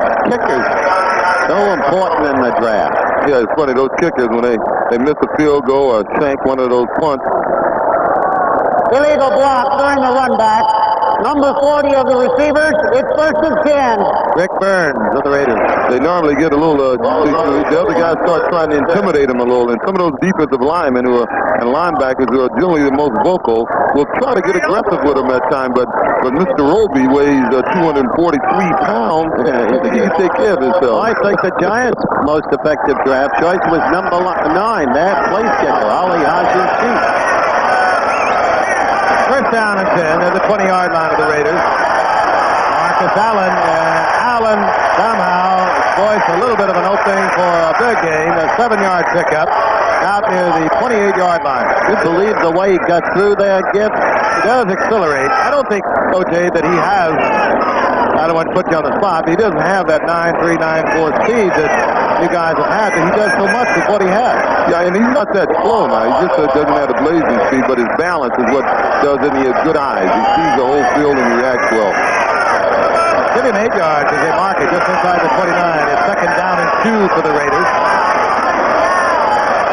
Kenny King hustling. I think he'll be short of the first down as they're going to mark progress just over the 30-yard line. Kenny King, of course, acquired 4 years ago from Houston. He had carried the ball 3 times for Houston in '79. They traded for him, as the Raiders generally do. And they brought him in. He gained 760 yards the next year. Had a spectacular debut against San Diego, I recall. 3rd and 1. Marcus Allen, short yardage man, Frank Hawkins is in there. Allen, however, gets the number. He'll get the first down, and somebody gets the flag. This is a big call on which way this goes. That came in there like it even could have been a face mask. I didn't like to see all of the activities. I say normally it's a holding, and Holding, and they'll back up the Raiders. Big call. Means Raiders can't control the ball. Can't get a march underway. And they'll be put into the passing situation now deep in their own territory. It'll be interesting to see how they play Christensen now. You know, will they double him up or try to keep Holding him during the run. Number 87 of the offense. Still 3rd down. Don Hasselbeck in there on the short yardage play, recently acquired from New England. I would say he's holding. Well, it's arm wrestling. Not much you can do when they get the arm in there. Got a full arm lock on him. 3rd down now at 11 facing Plunkett. Camper got back, no flag. And Plunkett will go down, sacked at the 10-yard line, and that'll bring up 4th down. And now Miami should have an opportunity to get good field position. Opportunity certainly beckons. Yeah. Look at this ISO on AJ. Yeah, but look at number 75. Yes, Better's in there. He just ran over his man. Actually, he didn't run over the man. Henry Lawrence, Mickey Marvin just pulled him down. You know, he went right over the top of him, put that pressure up the middle that gave Dewey a chance to make the play. Raiders need a big kick from Guy. There's Mark Clayton. Guy will be kicking from the end zone. Clayton for the Dolphins is up at his own 42-yard line. I expect Clayton sooner or later to make a big play. He looks like he's going to be a super player. Guy hits a beauty. Stays up there a long time. Clayton hesitated for a moment, realized he had to go for the fair catch. Beautiful kick by Guy. 51 yards, but a good hang time. Clayton forced to make the fair catch without the return at the 38-yard line. But good field position for Miami. They trail 11:03 remaining in the 3rd quarter. 51-yard effort by Ray Guy has given the football to the Miami Dolphins. 1st and 10 at their own 38-yard line. Both teams undefeated into tonight's play. Woodley looks at the 3-4 of the Raider defense that can turn into most anything. Woodley gets the ball out to Dan Johnson. His 3rd reception in his NFL career. There'll be a gain of about 3 yards. It'll be 2nd and 7. There's AJ. Seems he never has a bad game. Just a question of achieving greatness and sustaining it with him. That was a dangerous throw. Do you know that with the coverage that was there, Gibb? It's sort of a slip-off on the part of Dan Johnson. Whitley hung it out there, and that pass could have been picked off. I would try to look for more things quick over the middle or in those cooking zones to take advantage of Millen and Bob Nelson's lack of quickness. Second down 7 for the Dolphins. Play action by Whitley. Fires it complete. Going out to Duriel Harris, and Duriel Harris has the first down. He's inside the 43-yard line of the Raiders. Duriel Harris doesn't have that great speed, but one of the most fluid receivers you'll ever watch. There's the play action.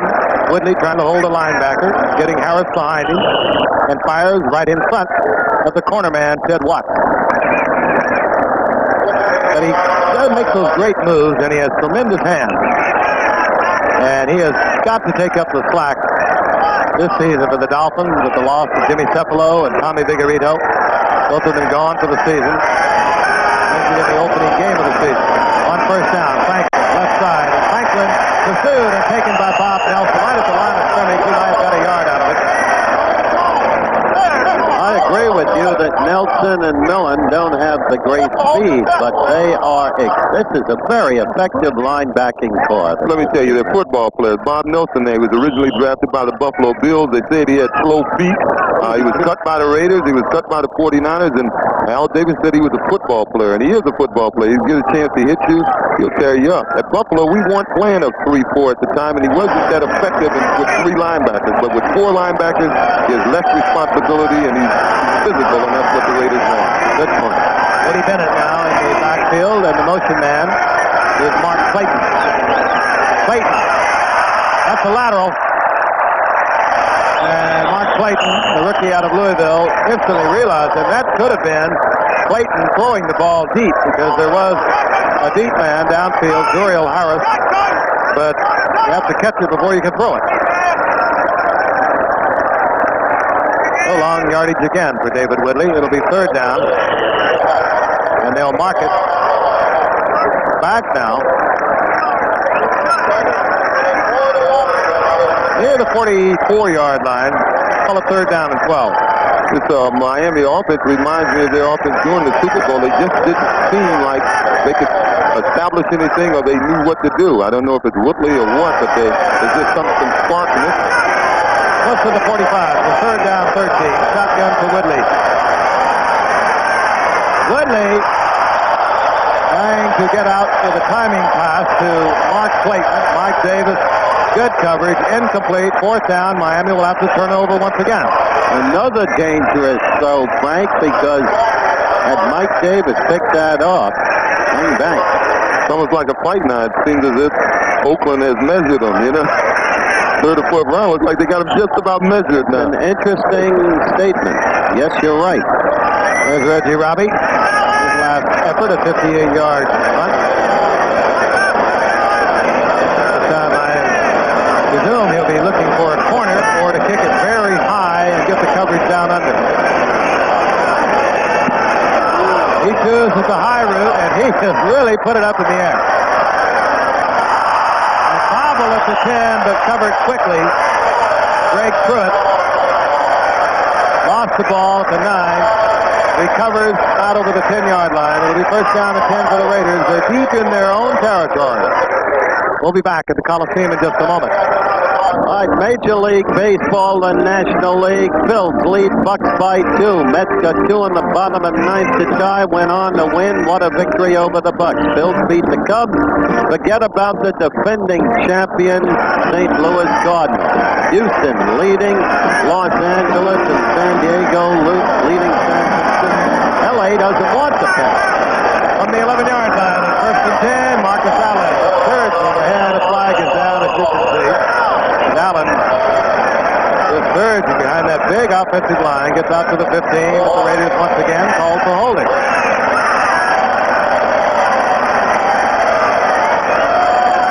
All right, the American League. Look at the Birds, tied in the 10th. Boston beats Guidry. Rice had a homer. Minnesota and the White Sox off by themselves, having clinched, tied in the 7th. Kansas City beat California, trailing in the second game. Seattle defeated Toronto. Dave Albee at center, holding for the Raiders. They move it back to the 5-yard line. First down and 15. The defensive penalties now, the Raiders. Don Hasselbeck coming in tight end for the Raiders, and here comes Kenny King. Trying to turn the corner. Doesn't quite make it as one of the Blackbirds, Lyle, comes up, makes the defensive play, but gives them a little bit of breathing room. Well, you know, the Raiders are historically a highly penalized team. Generally, their penalties are more of the aggression type, you know, roughing the passer and stuff. Strangely enough, this year, the first 2 games against Cincinnati and Houston, both of those teams were penalized more than the Raiders. Yeah, they penalized Cincinnati, everyone but Paul Brown on that one. They really had a tough time against the Raiders. The Raiders winning that game over Cincinnati 20-10. Kenny King got 6 and he's second down at 9. The ball just inside the 12-yard line. Here's Marcus Allen. We're stringing this one out. And Allen will get a couple of yards. Up close to the 14-yard line. Bob Brzezinski, tough against the run. Defensively, they're first for the Dolphins. They don't want to risk throwing the football and intercept. Now when you got Ray Guy, he can get off another kick like the last. I'm assuming they won't throw on this third down. And they have a 13-0 lead with 8:19 remaining in the third quarter. They've won too many football games not to go for it. I think they'll throw and go for it. Barnwell and Branch, the speedsters, bottom of your screen. Branch is in the slot.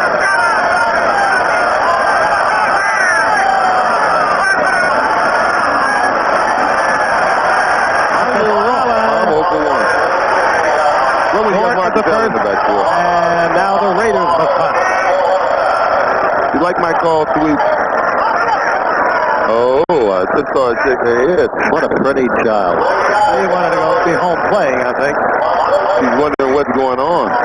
What are those guys out there in the black doing? Beating up those guys out there in the white? Well, here's Ray Guy once again, this time not in the end zone, but he's right close to it. And Mark Clayton, the 8th-round draft pick out of Louisville, is back at the 40-yard line of Miami. Let's look at it wide because the Dolphins came close to getting the guy the last time. And they came close once again, and Guy drills another beauty. It takes Clayton back to the 28. Here he comes.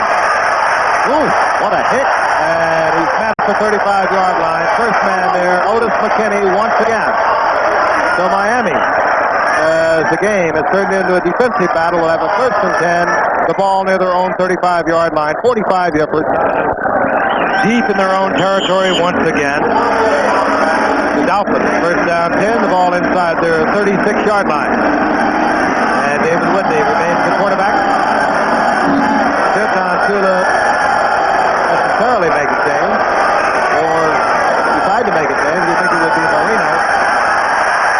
Maybe under pressure. Great athletic ability. And he's going to get yardage when he could well have been sacked.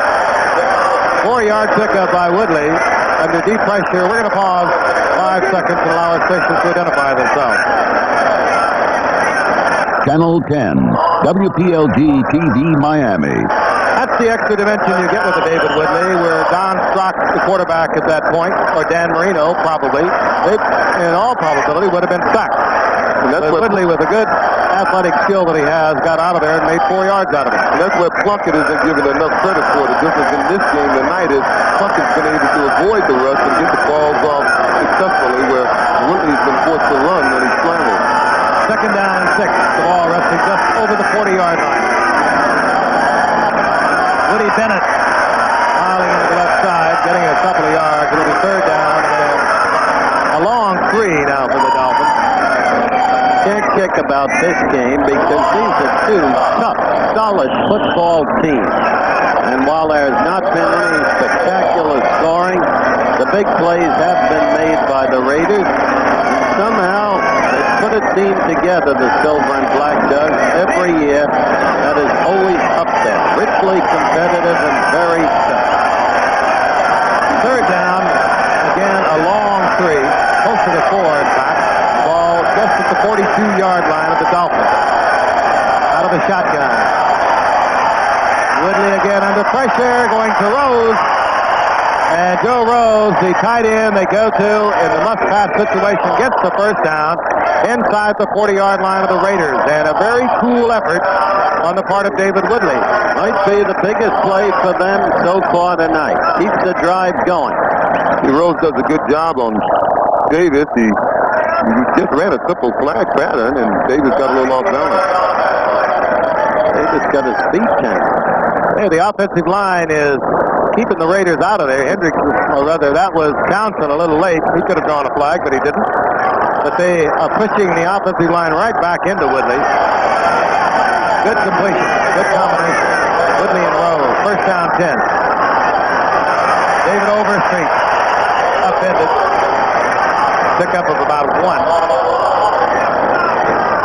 Well, on that last replay, you saw something that the Raiders have been doing very successfully this year.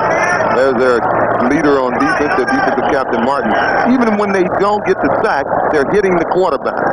And even though the quarterback gets the ball off, if you hit him enough times, you're going to force him to rush the ball a few times. Which is why the Jews never tried to play quarterback. My arm, Howard. Big blitz down now for the Raiders, although they have their 4 down linemen in. Now they stay with their 3-4. Second down long, second down and 9.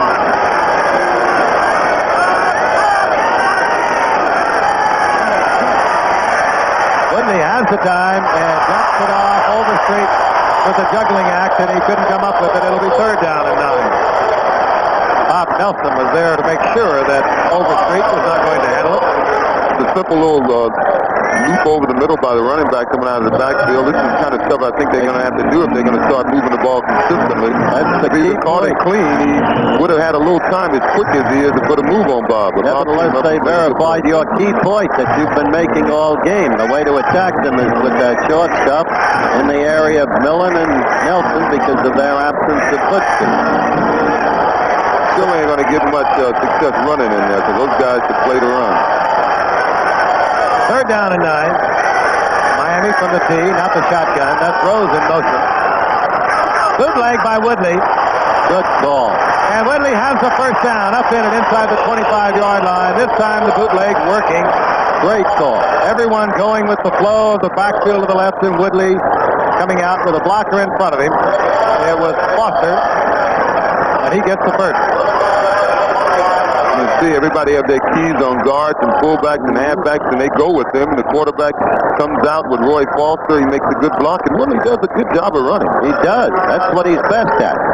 Gutsy call, too. Great call. Basically what he was at LSU when they got him in the 8th round back in 1980. He shared the quarterbacking duties. First down at 10, 25-yard line. Miami still has not been able to get on the scoreboard. They trail 13-0. Late minutes of the third quarter as we watch David Overstreet. Rod Martin defensively again, but Overstreet gets inside the 20 for a pickup of 5. It'll be 2nd and 5. That Matt Millen is always in the action. You know, he's really a down lineman. It could be a down lineman. He went in there and took on all the interference and stripped the ball carrier of the interference, and Rod Martin came up and made the play. I tell you, that Overstreet's an interesting fellow to watch. He gives the look of a player who might at any time explode.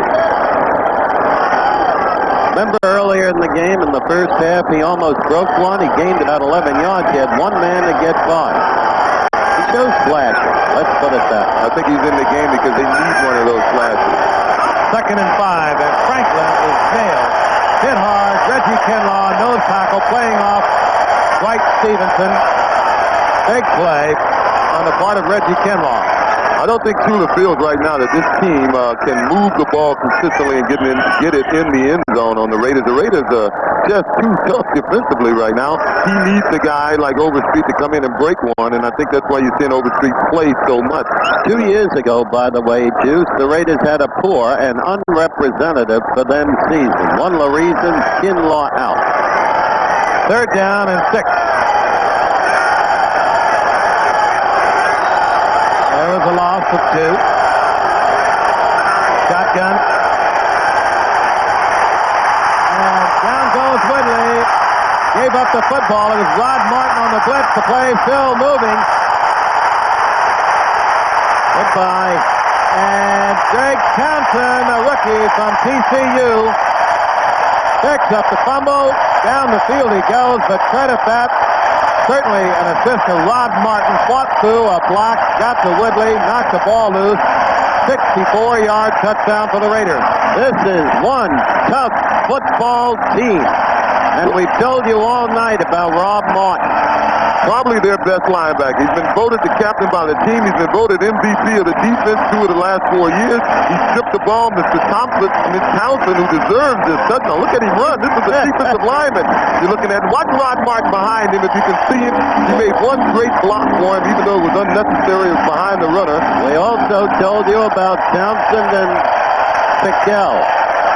Full rookie, making it big. A startling development. The Raiders already on top, 13-0. 64-yard fumble return. Great effort by Rod Martin and Greg Townsend. Chris Barr. This time he hammers it through. And the Raiders have a 20-0 lead. 1:12 remaining in the third quarter. And the rookie, Greg Townsend from TCU, gets his first professional touchdown. And a great assist to Rod Martin, who's been all over the field tonight. But you're going to be hearing the name Townsend for many years to come, we have a feeling. This Holden Walker, Chris Barr, puts it up high. Walker will have an opportunity from the 1-yard line. And the best he can do is get it back to the 15. As the Raiders are really steamed up now. Again, college football, 12 o'clock Eastern time, this Saturday right here on ABC. West Virginia against Boston College. Illinois against Michigan State. Michigan State with that upset victory over Notre Dame on Saturday. Texas Tech against Baylor. Virginia against North Carolina State. Tennessee State against Florida A&M. So check the local listings for the game you're going to watch in your area. College football at its very best right here on ABC. Beginning at noon this Saturday. I'm not so sure the Spartans' victory over the Irish was an upset.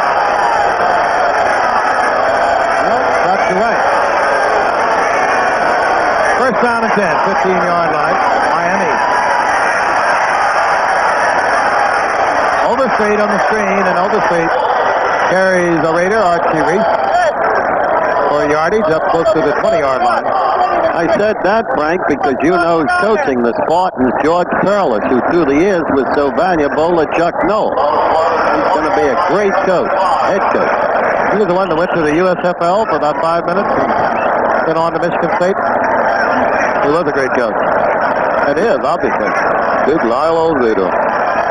Feeling like a kid again. Overstreet got 5. It's second down and 5. The ball at the 20-yard line of the Miami Dolphins. Time running out here in the third quarter. Time running out in the Dolphins as Woodley puts it down, takes off, and he went down, I think, maybe short of the first down. He did. Hendricks was looming awfully large in front of him, but I think he could have squeezed out another foot. Well, when Hendricks moon out in front of you, he might have got it, but if he did it by inches. You go down. Yeah, that smoke coming out of those nostrils, that'll put you into hook slide really quickly. That's good judgment on the part of David Woodley. Don Shula, you know, his teams have always been ball-controlled teams. They like to run a lot of stuff inside with their linemen, traps and stuff, and they're really not suited like a lot of teams, the 49ers San Diego, to overcome a lead like this. That is the end of the third quarter. The Raiders on top 20-0 over the Miami Dolphins. Teams now will change ends of the field, and we'll return for fourth quarter action after this word from our local station. The Miami Dolphins have a big job in front of them. When you get behind the Raiders, they put you in a passing situation. And such is the case at the moment with the Dolphins down 20-0 as we begin the fourth quarter. They come out of the ground. They blitz everyone except head coach Tom Flores, and they know that Woodley has got to put the ball in the air.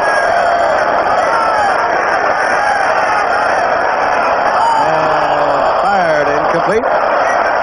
Intended there for Duriel Harris. Right into Lester Hayes' hand, but his vision was intercepted by the would-be receiver, otherwise banked. Sometimes the Raiders give the appearance of being a little bit disorganized on defense, but they know what they're doing. They really turn Ted Hendricks loose in a lot of situations. It puts a big burden on Matt Millen and Bob Nelson. They have to play totally run, while Rod Martin has to be flexible, make up the slack. And they do shoot Hendricks. Hendricks top of your screen. He's coming. Second down and 10. And Hendricks got there late, but he really pounded Woodley. Incomplete. We did have a pass interference call. Flag is down. Matt Moore dueling Ted Watt. And Matt Moore is saying, I didn't do it. And they're pointing the finger at Matt Moore. Well, the ball was underthrown again, and Matt had to try to do something. There's another flag down at the line of scrimmage. I was surprised to see Willie get up that time. He was really tagged by Big Howie Long. I mean, he just lowered the boom on him. Well, they've sorted it out. Here's Red Cash. Unnecessary roughness. Number 89 on the defense. Pass interference for the offense. Offset to the replay straight out. Well, we don't have an 89, so apparently the officials picked up the wrong number. This is Woodley. He really gets hammered. Howie Long catches him right in the back. Here's Matt Moore. Well, if he called it on 89, he called it on Matt Moore. Well, they called it on the Raiders 89, and they don't have one. In any event, we have a second down and 10, the ball at the 25-yard line. Early moments of the fourth quarter from Los Angeles.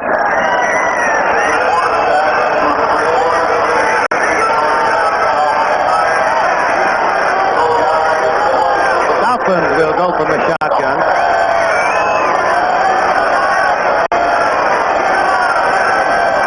Raiders showing blitz. They get out of it.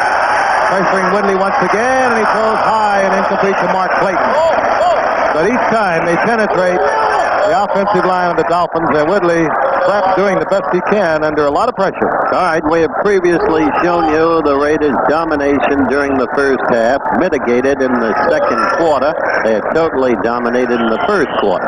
Then in the third quarter, by now, Miami led in time of possession, and the Miami figures in total yards were far more favorable. But the big plays were made by the Raiders, and especially the Nelson hit on Woodley, the fumble, and the Townsend run for the touchdown. Third down and 10, again from the shotgun for Miami. And again, Woodley pressured Phil Tickell, the rookie from Rutgers. He got a lot of help from his friends. But he's the other one we told you about, Tickell and Townsend. Yeah, you really can't get on David Willie's case too heavy. As you can see him, they got tricks going up here. You see Tickell, he's swinging around Big Howie Long. Lyle Alzado came in, took off all the blocking away, and he just came around clean. No one does better than the Raiders. I mean, they move those men around, but they know where they're going to be. And they got so much depth. Their frontline guys, Archie Reese, McHale, and Townsend are backup linemen. No team had that much depth on the defensive line. There's a man back in 73 and 74, Greg Pruitt. And he was rushing for 1,000 yards or more for Cleveland. He was also returning punt spectacularly well. Great kick by Roby. Pruitt all the way back to his 25. He had lined up near the 40. And Pruitt, nice return, back out over the 30 to the 33.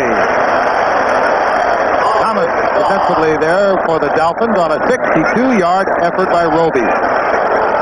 Spring overhead, the campus of USC, the Coliseum, as Howard mentioned, the venue for the track and field events, the next summer's Olympics.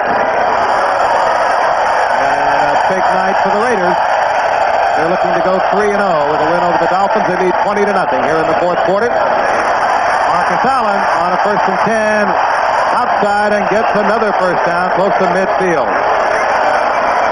And meanwhile on the sidelines, the Dolphins are warming up their rookie first-round draft pick Dan Marino from Pittsburgh. You may not be that excited about getting in. I wouldn't think so. Hey, Coach, don't you think you got another game better suited for my talent? I wouldn't want to face that charging bunch of Raiders. Well, he puts him in. I think he'll also. He puts him in. I'm sure Don Shula will have him on the ground. The machine, Frank, the machine-type product that Shula and Onsberger produce, you rarely see them dominated the way they've been dominated by the Raiders. Shut down.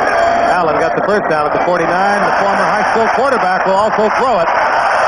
And if he could have got away from one Dolphin, he would have got a lot of yardage. But Charles Bowser playing there, and you might notice on all the Dolphin helmets, they are wearing a black number 50. That's in tribute to their teammate Larry Gordon, whom we mentioned earlier in the telecast. Died tragically of a heart attack last spring. In that sad vein, may I mention that the Raider general partner Ed McGaw passed away Saturday night at Cedars of Lebanon, Mount Sinai Medical Center, out of coronary. He was the rich general partner of the Raiders. With them through all of the years, back since 1960. Second down and 18. Kenny King finds a big hole left side, gets the first down. Miami territory near the 43-yard line. That was one of the all-time stutter steps. Watch this run. This is one of the all-time stutter steps. He's running a draw, just picks his way, and that's because his linemen are just staying with their guys. Look at Marcus Allen.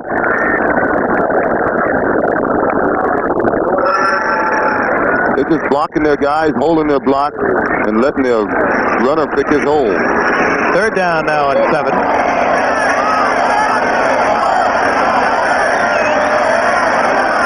Just inside the 48-yard line.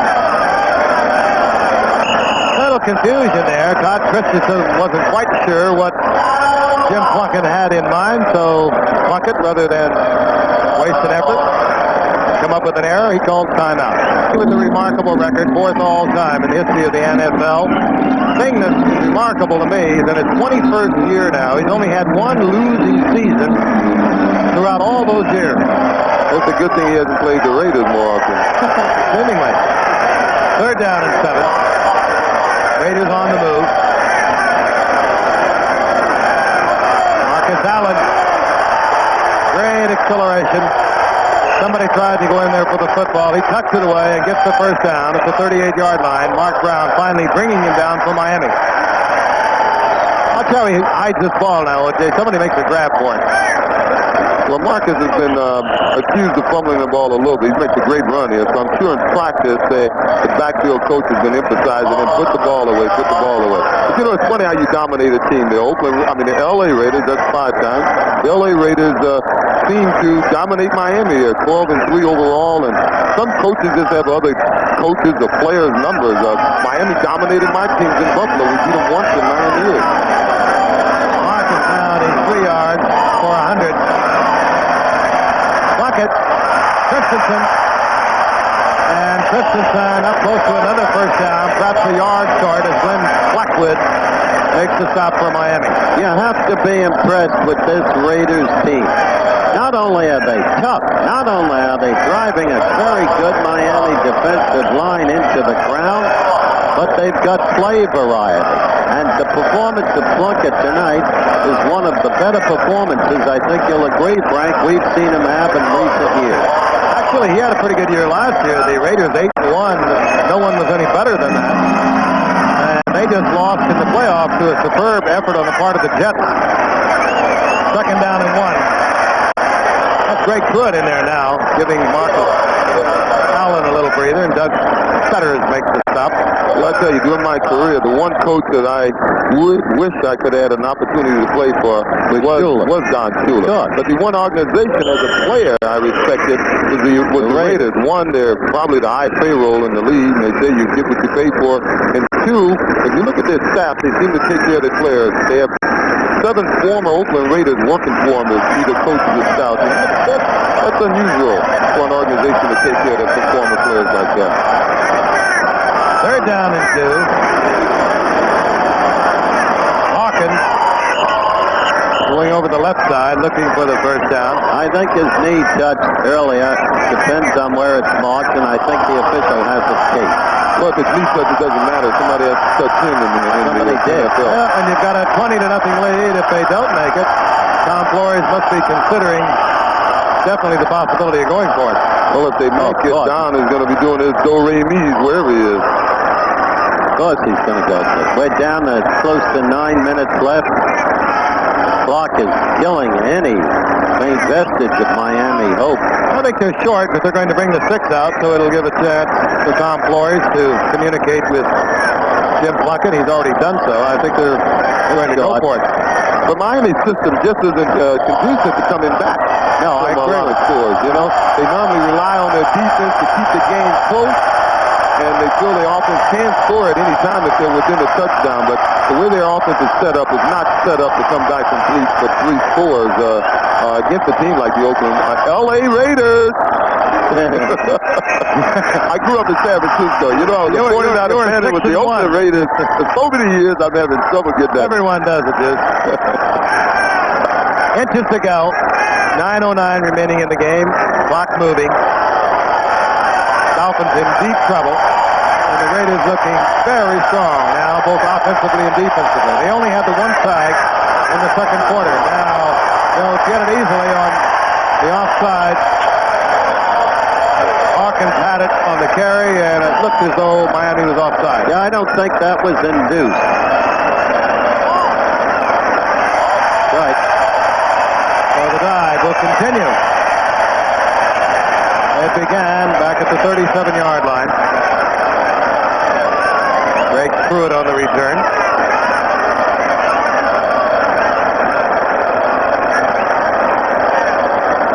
Well, there's still a lot of time. Number 58 on the defense. First down. You just don't grind Miami into the ground like that. You just don't. Well, I wouldn't worry about Miami. Be pretty close in this game. It was the sack on Woodley by Martin. Townsend on the return. That was the one that put it totally out of reach. Despite LA's dominance here, I still think Miami is one of the top 5 teams in the NFL. Without question. At the 24-yard line, Hawkins, left side, gets about 4, down inside the 20 near the 19 before Bokamper made the stop for Miami. Tell you, I think his back juice is one of the better teams in the league, the Niners. Yeah, I think without a doubt. You know, they had a tough year last year. Their offense, Joe Montana's clicking. Well, he clicked last year. I think Bill Walsall's a little more comfortable now, and with the defensive secondary playing the way they're playing up there, the defensive line is giving them a rush. They look like they could be just as tough as they were 2 years ago. Cowboys looking awfully good. Always. They're 3-0 after they win yesterday over the Giants. That's Marcus Allen. Most disappointing team in the league, Jeff, has to be the Jets. We knew you'd get to that sooner or later. I thought you lived in New York. What is it with you and the Jets? Yeah. Well, it's pretty hard to lose with their personnel, but they're finding a way. Yes, I heard a guy intimate that maybe they didn't have the talent yesterday. Well, that's everybody who knows football knows that they do have talent. You know, I think the problem may be they have some minor injuries on that defensive line, and they're just not playing the type of ball that they played a year ago. But overall, they have the talent there. They're just not playing up to it. Raiders working on the clock. They have a 3rd down and 5. Marcus Allen. He'll be short of the first down, and again, it'll be about a yard to go for the first down, and it could be in this situation with a 20-0 lead. Chris Barr will come in for the field goal attempt.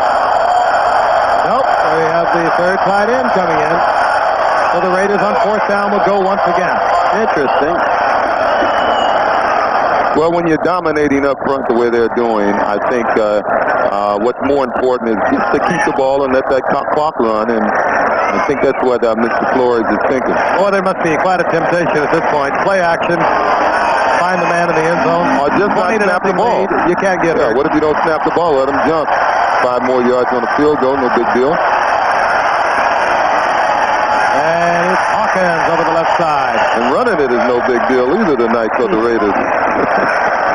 Big lineman, big offensive lineman just surging out. The Dolphins really are not that big. They play great technical defense under Arns Parker.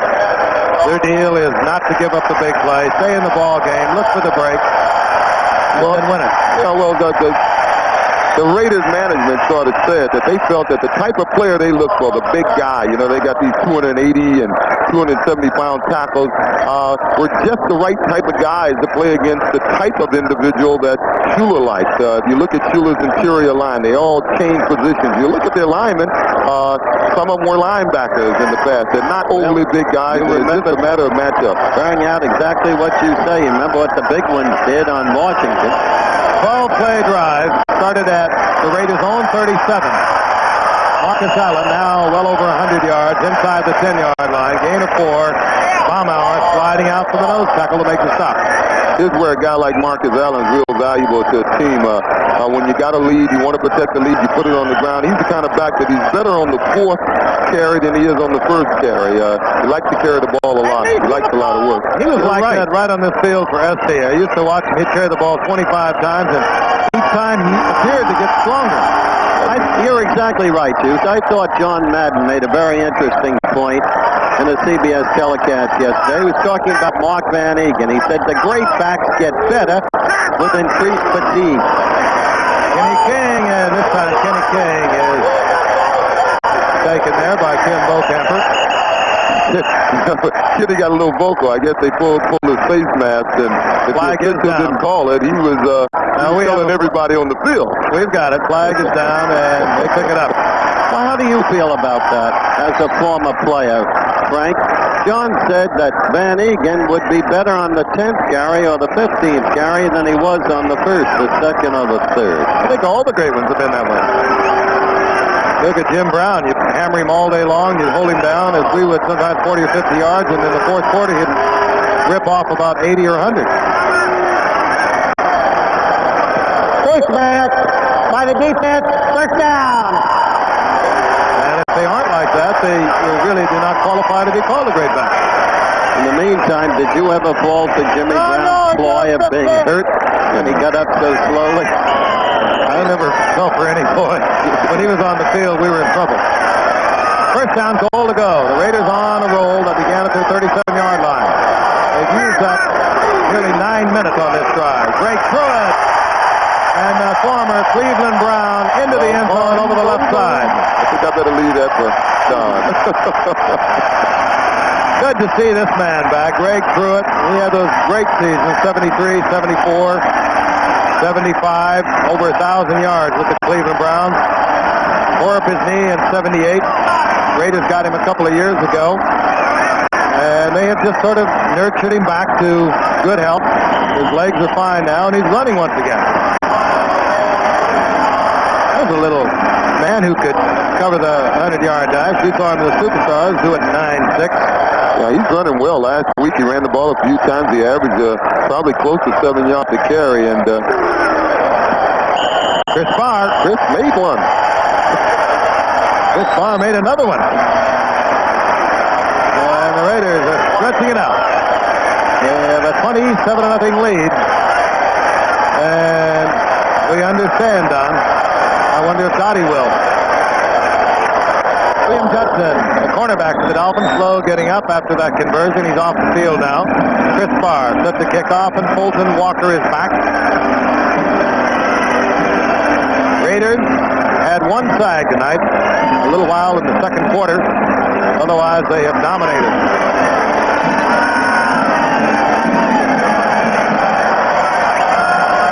Fulton Walker drifts to the corner and takes it at the 3. Whoa. Big opening for Walker, and Walker gets out close to the 35-yard line, and we are going to see a new quarterback. It is Dan Marino coming in, the rookie first-round draft pick, record-setting quarterback for Pittsburgh, and we'll see him when we come back. Intellivision presents You Make the Call. While attempting to block Cowboy John Dutton, Buffalo's Conrad Dobler tries to impede Dutton's progress by throwing his leg into him. Now you make the call. Is this a legal play by Dobler? 2 burgers to go, please.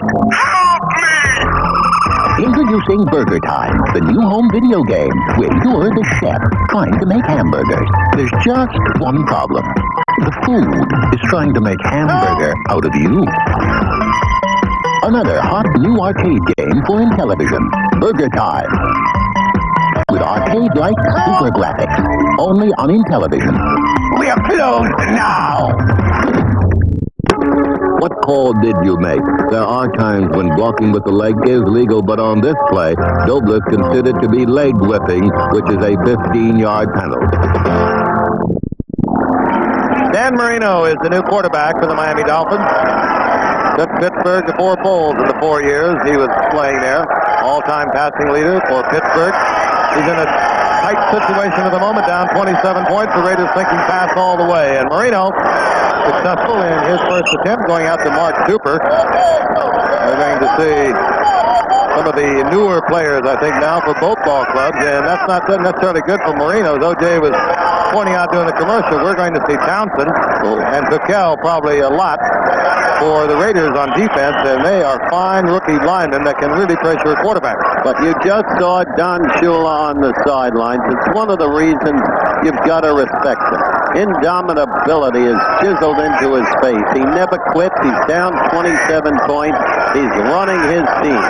Keep discipline. Keep your poise.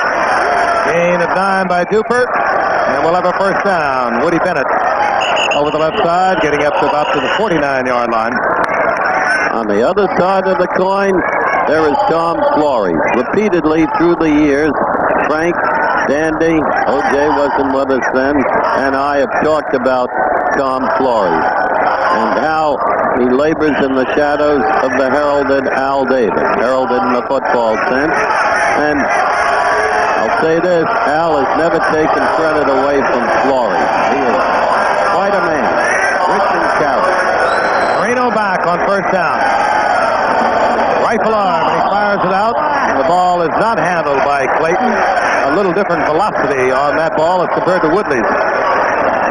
You know, I had the opportunity to play with Tom Flores a few games my rookie year in Buffalo, and my third year in Buffalo, our head coach at the time quit the day we arrived at camp, and they called Tom Flores in to take over the offense. So I've had the opportunity to deal with him on both sides of the, on the field as well as with him on the sideline, and he's a good man. You know, he knows the game of football, and he keeps his players well, and they all respect him and know what he gives to this team and organization. Marino talking it over and looking over a second down and 10. And another drop pass, this time Overstreet. That's twice Overstreet has taken his eyes off the ball before it got there.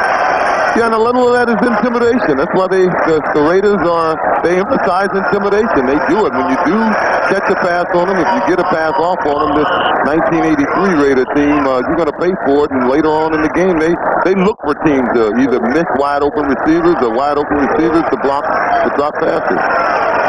Part of the game, Deuce, but you won't be around here too long if you're intimidated too often. Well, you never were. If you could survive Bednarik's hit and come back. Thought I hit him a little harder. You'd never heard of him again. On 3rd and 10, Marino. 3 drop passes in a row, 2 of them by this man, Clayton, and Marino says, hey guys, I can't catch it for you. I think he can be intimidated. I was intimidated once, Frank. Tell me. Dick Buxton. Oh, wow. Wherever I was on the field, I was. Now we're talking about something different now. 51. Yep. Every time the time I saw him, Oh, you're about to miss, Howard. I think I just about had him missed. I saw him make a sack. The quarterback got rid of the ball. Forget whether it's Fran or not, playing for the Giants. They completed the pass. Butkus got up, pursued the receiver, stripped the ball, and returned it to the same point where he made the almost sack. Hey, when I first walked on the field with him, he told me he's going to kick me where the sun don't shine, and I respected him ever since. Screen on 4th down. This is Tony Nathan. And Tony Nathan gets the first down. He gets up to the 40-yard line. By George, he made it. And we're going to have a personal foul against the Raiders. I guess they're trying to get him set up for the next time they played him.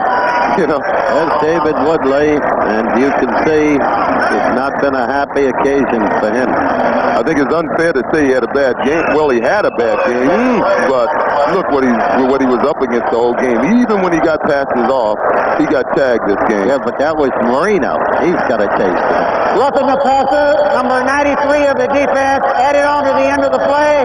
First down. Greg Townsend fitting right into the Raiders' defensive scheme of things. Returning a fumble, 64 yards for a touchdown. Roughing the passer, getting the passer's attention, if you will. Couple of sacks. First down for the Dolphins, who are trying to get the goose egg off the scoreboard at the 25-yard line of the Raiders. Marino has the good pass called, and he gets the ball to Joe Rose, and Joe Rose kills the clock, getting out of bounds inside the 16. 3:57 remaining in the game. That's the ticket. It's so easy now. You wonder why they couldn't do it all again. Obviously, the Raiders aren't playing with the intensity that they played with earlier, but we saw 3 drop balls, all medium passes, and we wondered throughout the game why they didn't try to throw more intermediate passes. I guess they tried, but the Raiders' defensive line was putting a lot of heat on them. Second down, short yardage. Good waste down for Marino if he wants to get into the end zone with it. Overstreet. That's good running. David Overstreet gliding, making the cut, accelerating, and he gets the first down. He's inside the 10, close to the 7. I'll tell you, I see talent in that young man. He had troubles up in the Canadian Football League, if we watch again, with the fumbles, but he produced a lot of yardage for him. And they released him after a few games last year. Miami drafted him, number 1 in 81, and they're glad to have him back. Timing pattern and almost picked off Jim Davis, who picked one off earlier to set up a Raider touchdown just before the half was there. As you can see, it's just enough. It's one of those patterns they completed earlier than that more. Going down the sideline, the passes, they just get the ball up. If the cornerback is playing the man and not watching the ball, often the receiver can get up over him and catch the pass. Davis should have caught it. Mark Clayton made a good move to save the interception. Second down, goal to go. Ball right at the 7-yard line. Marino throws into a crowd short of the end zone, and Nathan comes out of the pack with it. We'll have a third down goal to go. The ball inside the 2. Raiders next Sunday will be in Denver for their next game. They'll be undefeated. The Dallas Cowboys, the only other undefeated. And this is just the 3rd week of the NFL. For Miami, they'll be home in Miami against Kansas City, who played surprisingly strong football yesterday against the Washington Redskins. And Marino calls timeout. He'll drift over to talk to Don Shula. 2:40 remaining in the game, and we'll be back at the Coliseum in a moment. That should reach 7 of 8. Dan Marino came on, took the Dolphins over at his own 34-yard line. His first 3 passes were right in the hands of receivers. They were dropped. He stayed in there, got a screen pass off on 4th down, got the first down, and has taken the Dolphins to a 3rd down goal to go inside the 2-yard line. Dan Marino, he's big. He's 6'3", 214 pounder. Overstreet in a whole lot of trouble. To the 6-yard line. The first man there was Kenny Hill. He got a lot of help. I don't envy David Woodley, Frank, as we look at the great coach about to suffer an embarrassing defeat. I don't envy Woodley because he's got to know that Shula is so high on Marino, and in the long run, Marino and not Woodley is his quarterback of the future. It's a very tough spot to be in. Yeah, especially at his age, an aging ball player, sometimes he can, handle it, but a young kid. 4th down, and Raiders are looking for the shutout. What's remaining of the crowd is shouting defense. Marino, diving catch, Joe Rose. The flag is down, however. What a great throw, though. What a great catch by Joe Rose. That ball went through a couple of pair of hands. I'm sure he didn't see it until it cleared at the last minute. He made a real nice stabbing I think it's going catch. to go against the Raiders. It appears so. Let's hope so. Pass interference. Number 45 on the defense. Penalty is declined. Touchdown. Yeah, Jim Davis, a great diving catch on a timing pass from Dan Marino, who was also under pressure, showing a lot of cool. That was a great catch. Really was. Concentration. But Marino was being blitzed, and he held together and threw a fine ball. And did you see Shula? It's as if he was back in the game. Hey, Marino has not thrown a bad ball yet. Von Chalman for the conversion as The Dolphins are off the schneid.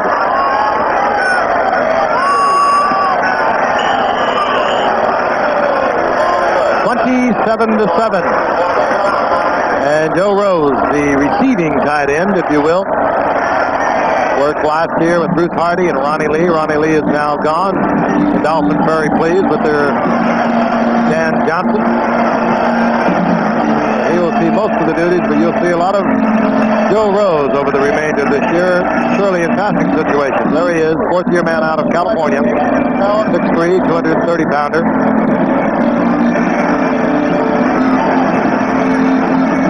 So the Raiders are going to remain undefeated. We'll check out the National League. Well, National League Finals. Expos swept the Cardinals to get the Cards. Expos 2 behind, Bucks 2 behind. Mets rallied to beat them. Bills won. The Bills getting some breathing space in the late days of the pennant race. Houston leading the Dodgers, and the Padres and Giants tied in a meaningless game. And right now, the Raiders are anticipating an onside kick. They have one man deep. Greg Pruitt has dropped back, but they have all their sure-handed types up front. Actually, they have now dropped Cleve Montgomery as speedster. Greg Pruitt getting a little breather. But all the receiver types are up right around midfield, expecting the onside kick from Von Staumann with 2:29 remaining in the game. And they get it, and I think they might get it back. You love the way the team that wants to play. They got it. It bounced right off a Raider. I think it was Gary Jensen. Now, he's a tight end. He should have handled that easily. It popped right out of his chest, and the Dolphins were there. Marino has the ball back once again. And the Birds of Baltimore keep flying. And the Yankees and Guidry lost to the Red Sox. Twins beat the White Sox as if it mattered. And Kansas City won the first, trails in the second over the Angels, the most disappointing team perhaps in baseball this year. 41-yard line. The Miami Dolphins out of the shotgun. The game, of course, out of reach. Here taking a long look at his rookie quarterback, Dan Marino. Then Tony Nathan over the left side. Nathan will get about 4. It'll be second down and 6. Ula will play this to the end. It's important for a team to keep playing now because they may find themselves in this situation with a game on the line. Marino again, right on target, and again it's Joe Rose. We'll get the 2-minute warning. Marino has connected with Joe Rose. A first down for Miami inside the 42-yard line. We have 2 minutes remaining in the game, and we'll be back at the Coliseum in a moment. Looking for more respectability. Trailing 27-7. They got the onside kick, and Dan Marino now is the first and 10 at the 42-yard line of the Raiders. He's back once again. Looking deep. And almost picked off by Jim Davis. Mark Cooper, a speedster out of Northwest State, Louisiana, in the corner of the end zone. To the end of the play on the ice. So I'm going to tell you something. This Jim Davis is turning out to be a ball player. He's made some real nice plays tonight. I'll put a little heat on Mr. Watts.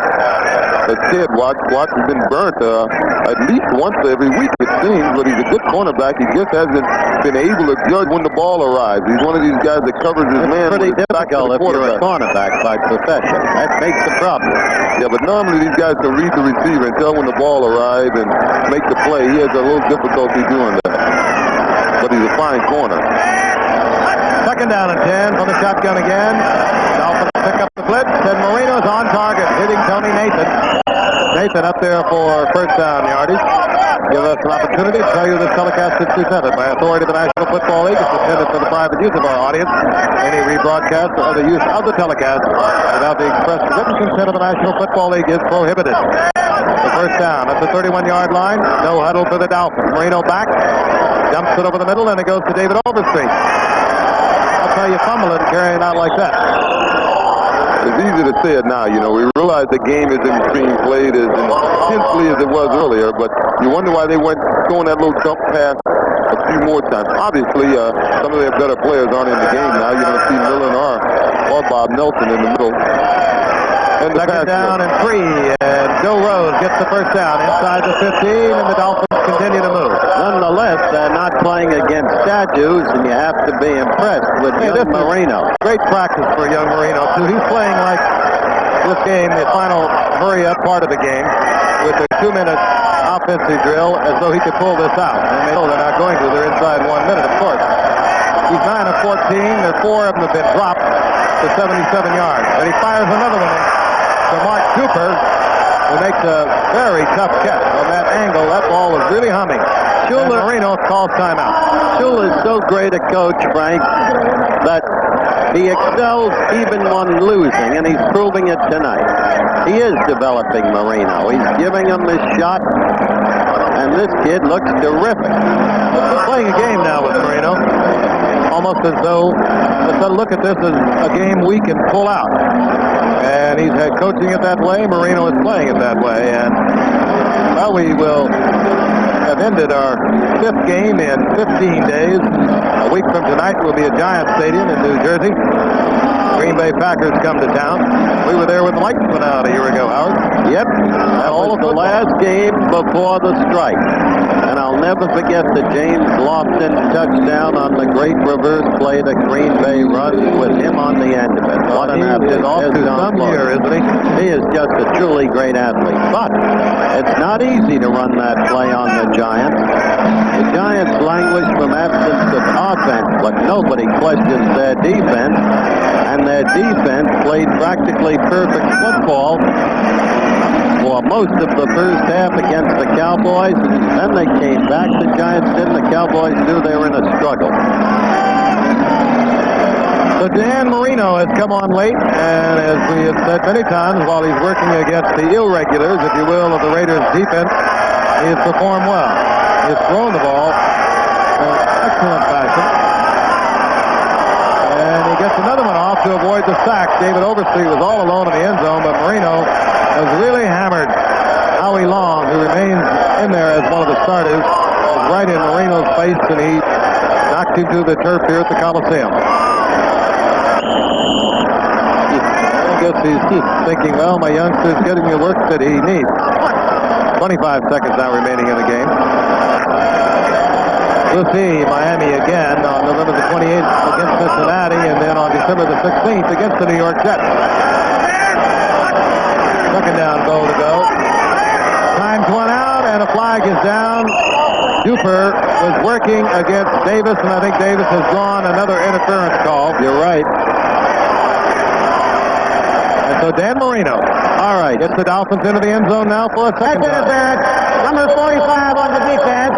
Penalty is declined. Touchdown. Take a look at the ISO. He has one check. He checked the mirrors one time, and I don't see the infraction. I didn't either. Might have called it the other way. Might have been. Well, it's certainly academic because the Dolphins hang up the point.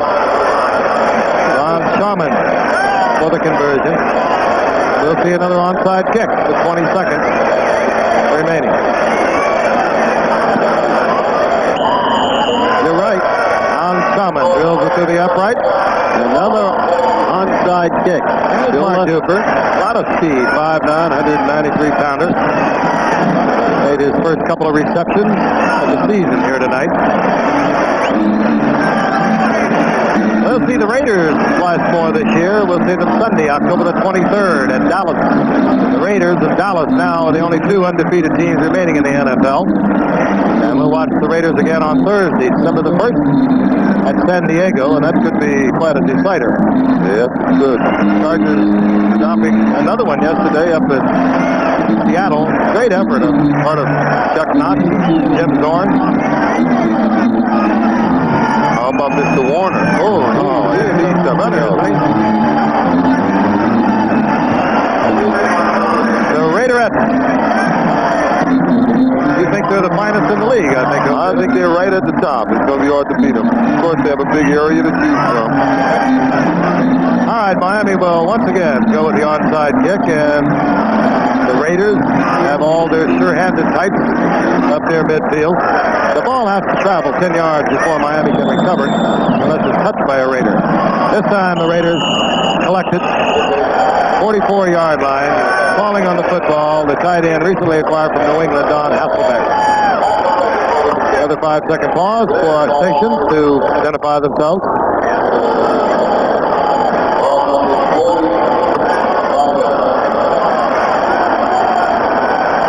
So the Raiders dominating throughout most of the game, having a little bit of a lapse in the second quarter, but they recovered from that. They're going to take their third win of the season. They beat Cincinnati in their opener. They beat Houston last Sunday, and they have taken the Miami Dolphins. Raiders picking up where they left off a year ago when they had an 8-1 this season in the strike abbreviated season. And that will be it. Dan Marino showing a lot of promise tonight. And for Tom Flores, victory number 3 of this young season. For Don Shula, back to the drawing board. And of course, Don Shula is thinking only now of Kansas City next Sunday. We'll be right back.